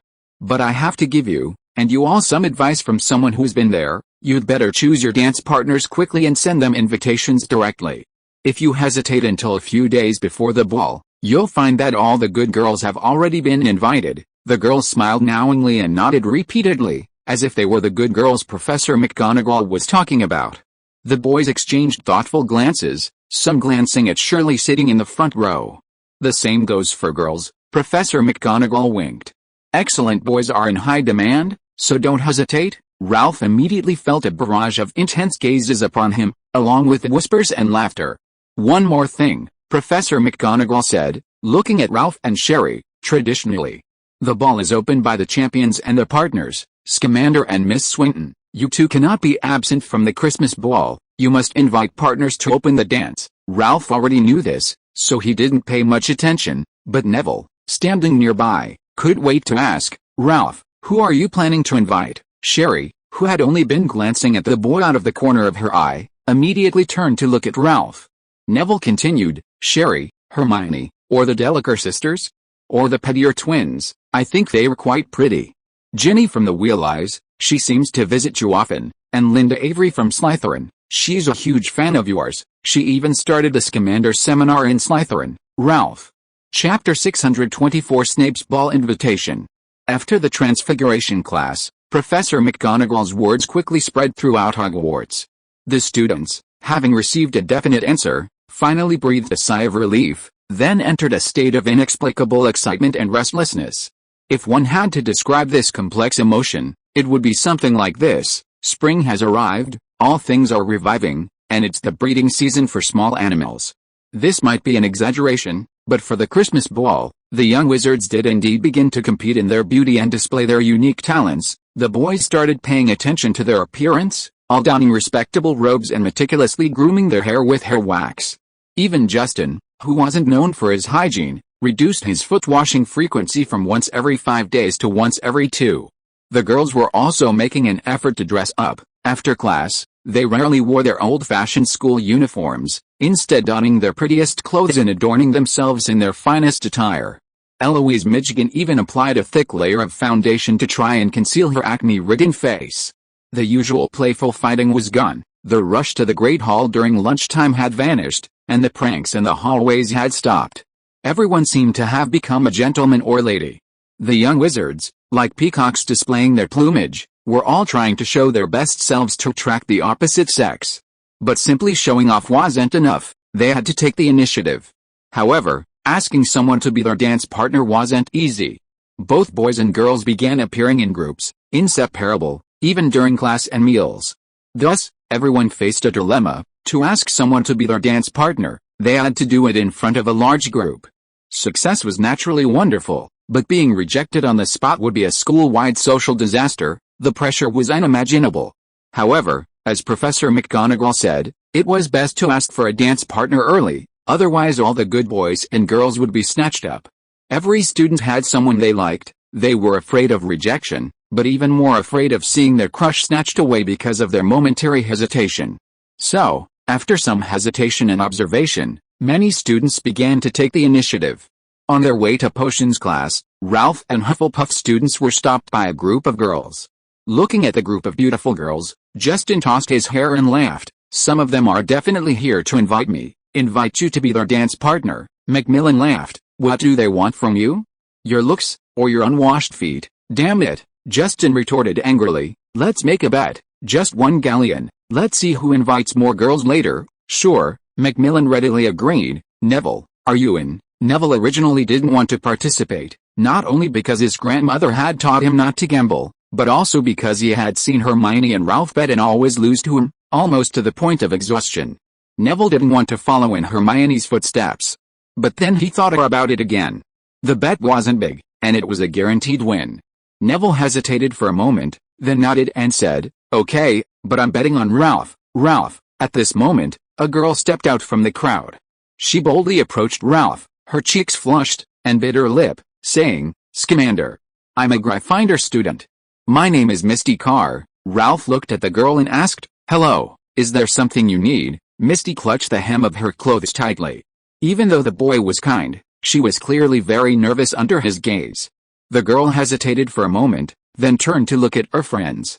Encouraged by their gazes, she mustered her courage and said to Ralph, "I'd like to invite you to the Christmas ball with me." The Hufflepuff students whistled, and some, not wanting to miss out on the fun, shouted, "Say yes, Carr, it's lucky to be invited by you." Ralph smiled, "But I can't accept." Misty looked disappointed, said sorry, and returned to the crowd. Ralph thought that was the end of it, but then a second girl came out and invited him to dance. Even after he refused, others persisted, taking turns inviting him. They had clearly planned to do so. The crowd was dumbfounded. They'd seen fights and tag team battles before, but this was the first time they'd seen someone invite another girl to dance in a tag team format. Many of the girls, including secret admirers, were filled with envy and jealousy as their crushes invited Ralph. As Ralph rejected all the girls, many began to sob, heartbroken. Seeing this, they were unsure whether to be happy that they still had a chance, or angry. Ralph had broken the hearts of their crushes. Just as Ralph was pondering how to escape, Snape walked out of the crowd. He glanced at the crying female student in the corridor, then looked at the boy and sneered, "Scamander, tell me, how many people have you unknowingly hurt?" 30 points deducted from Hufflepuff. Ralph was speechless. He actually got points deducted for this, damn it.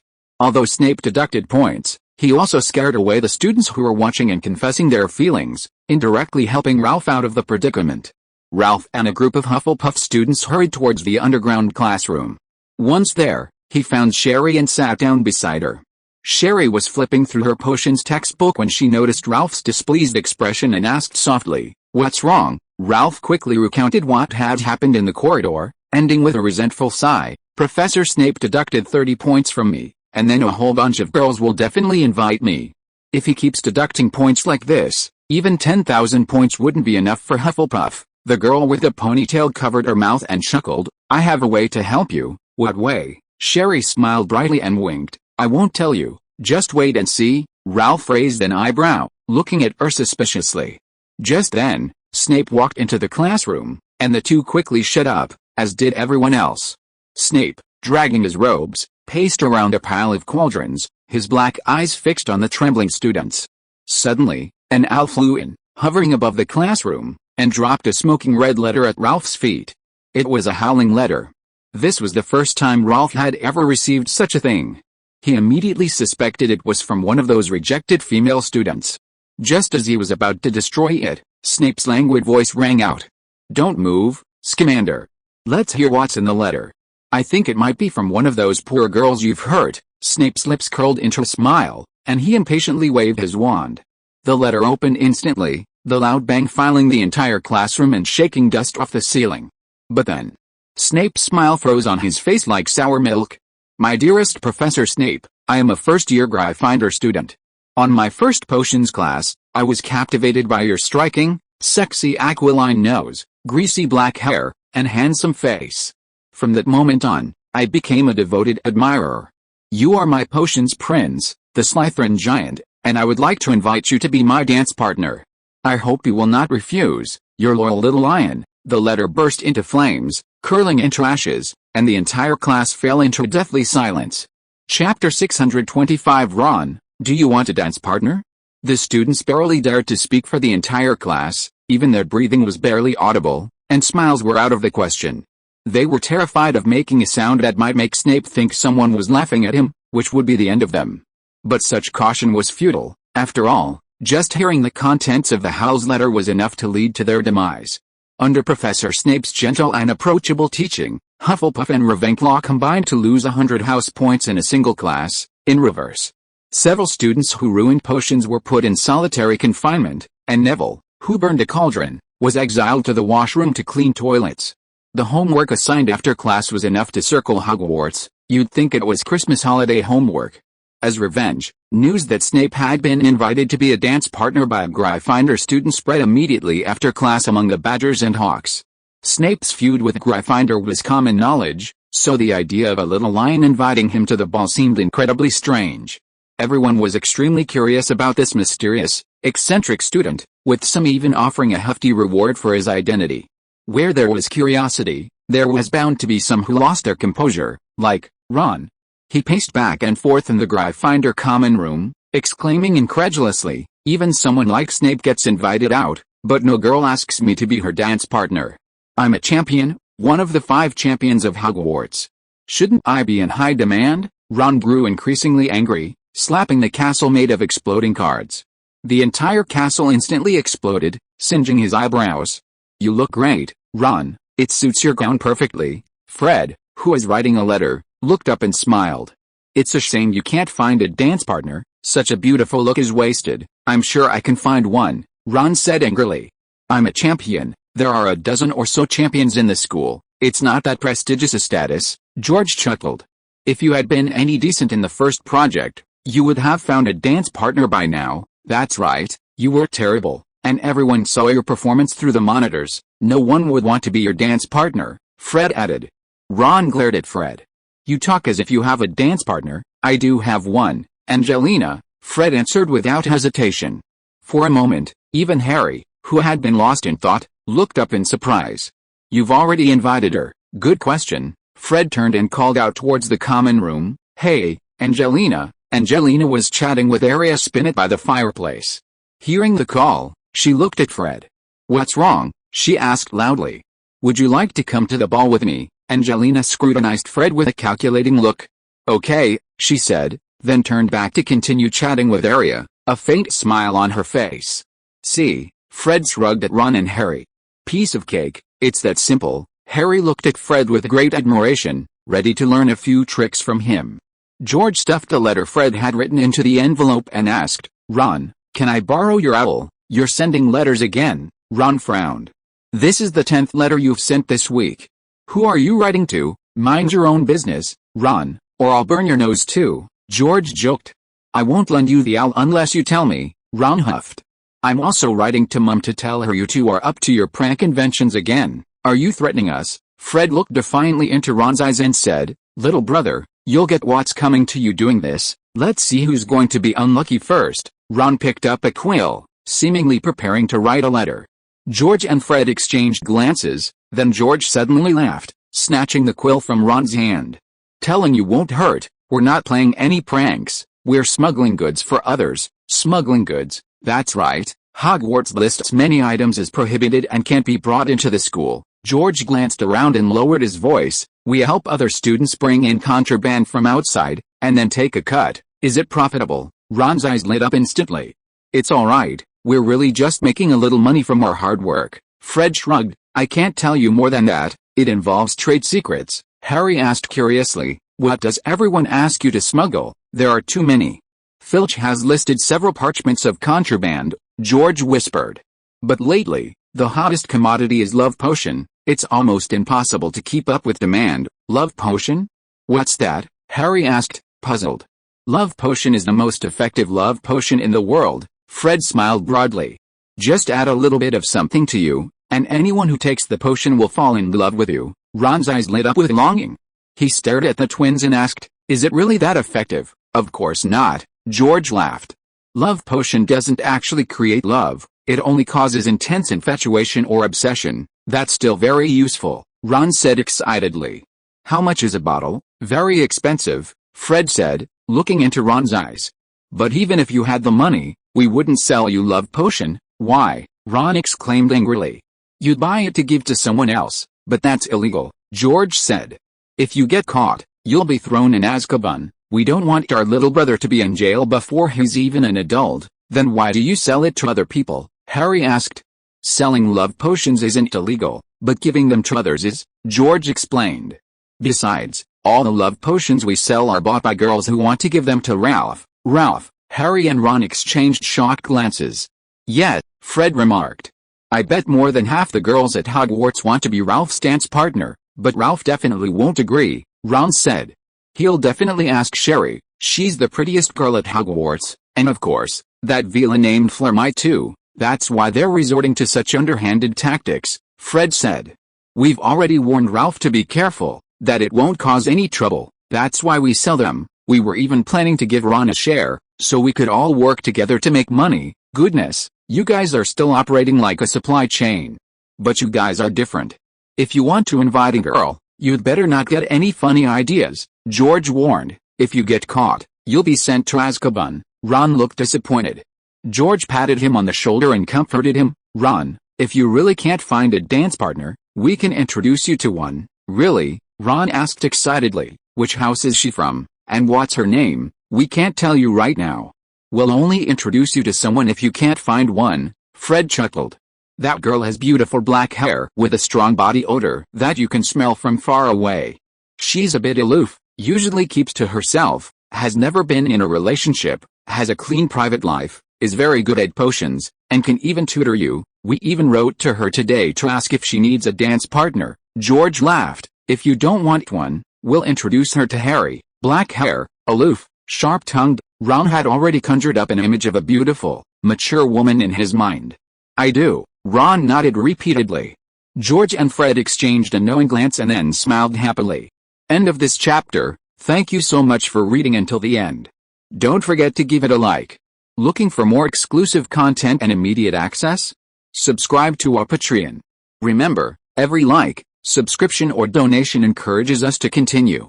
Thank you all. See you in the next video.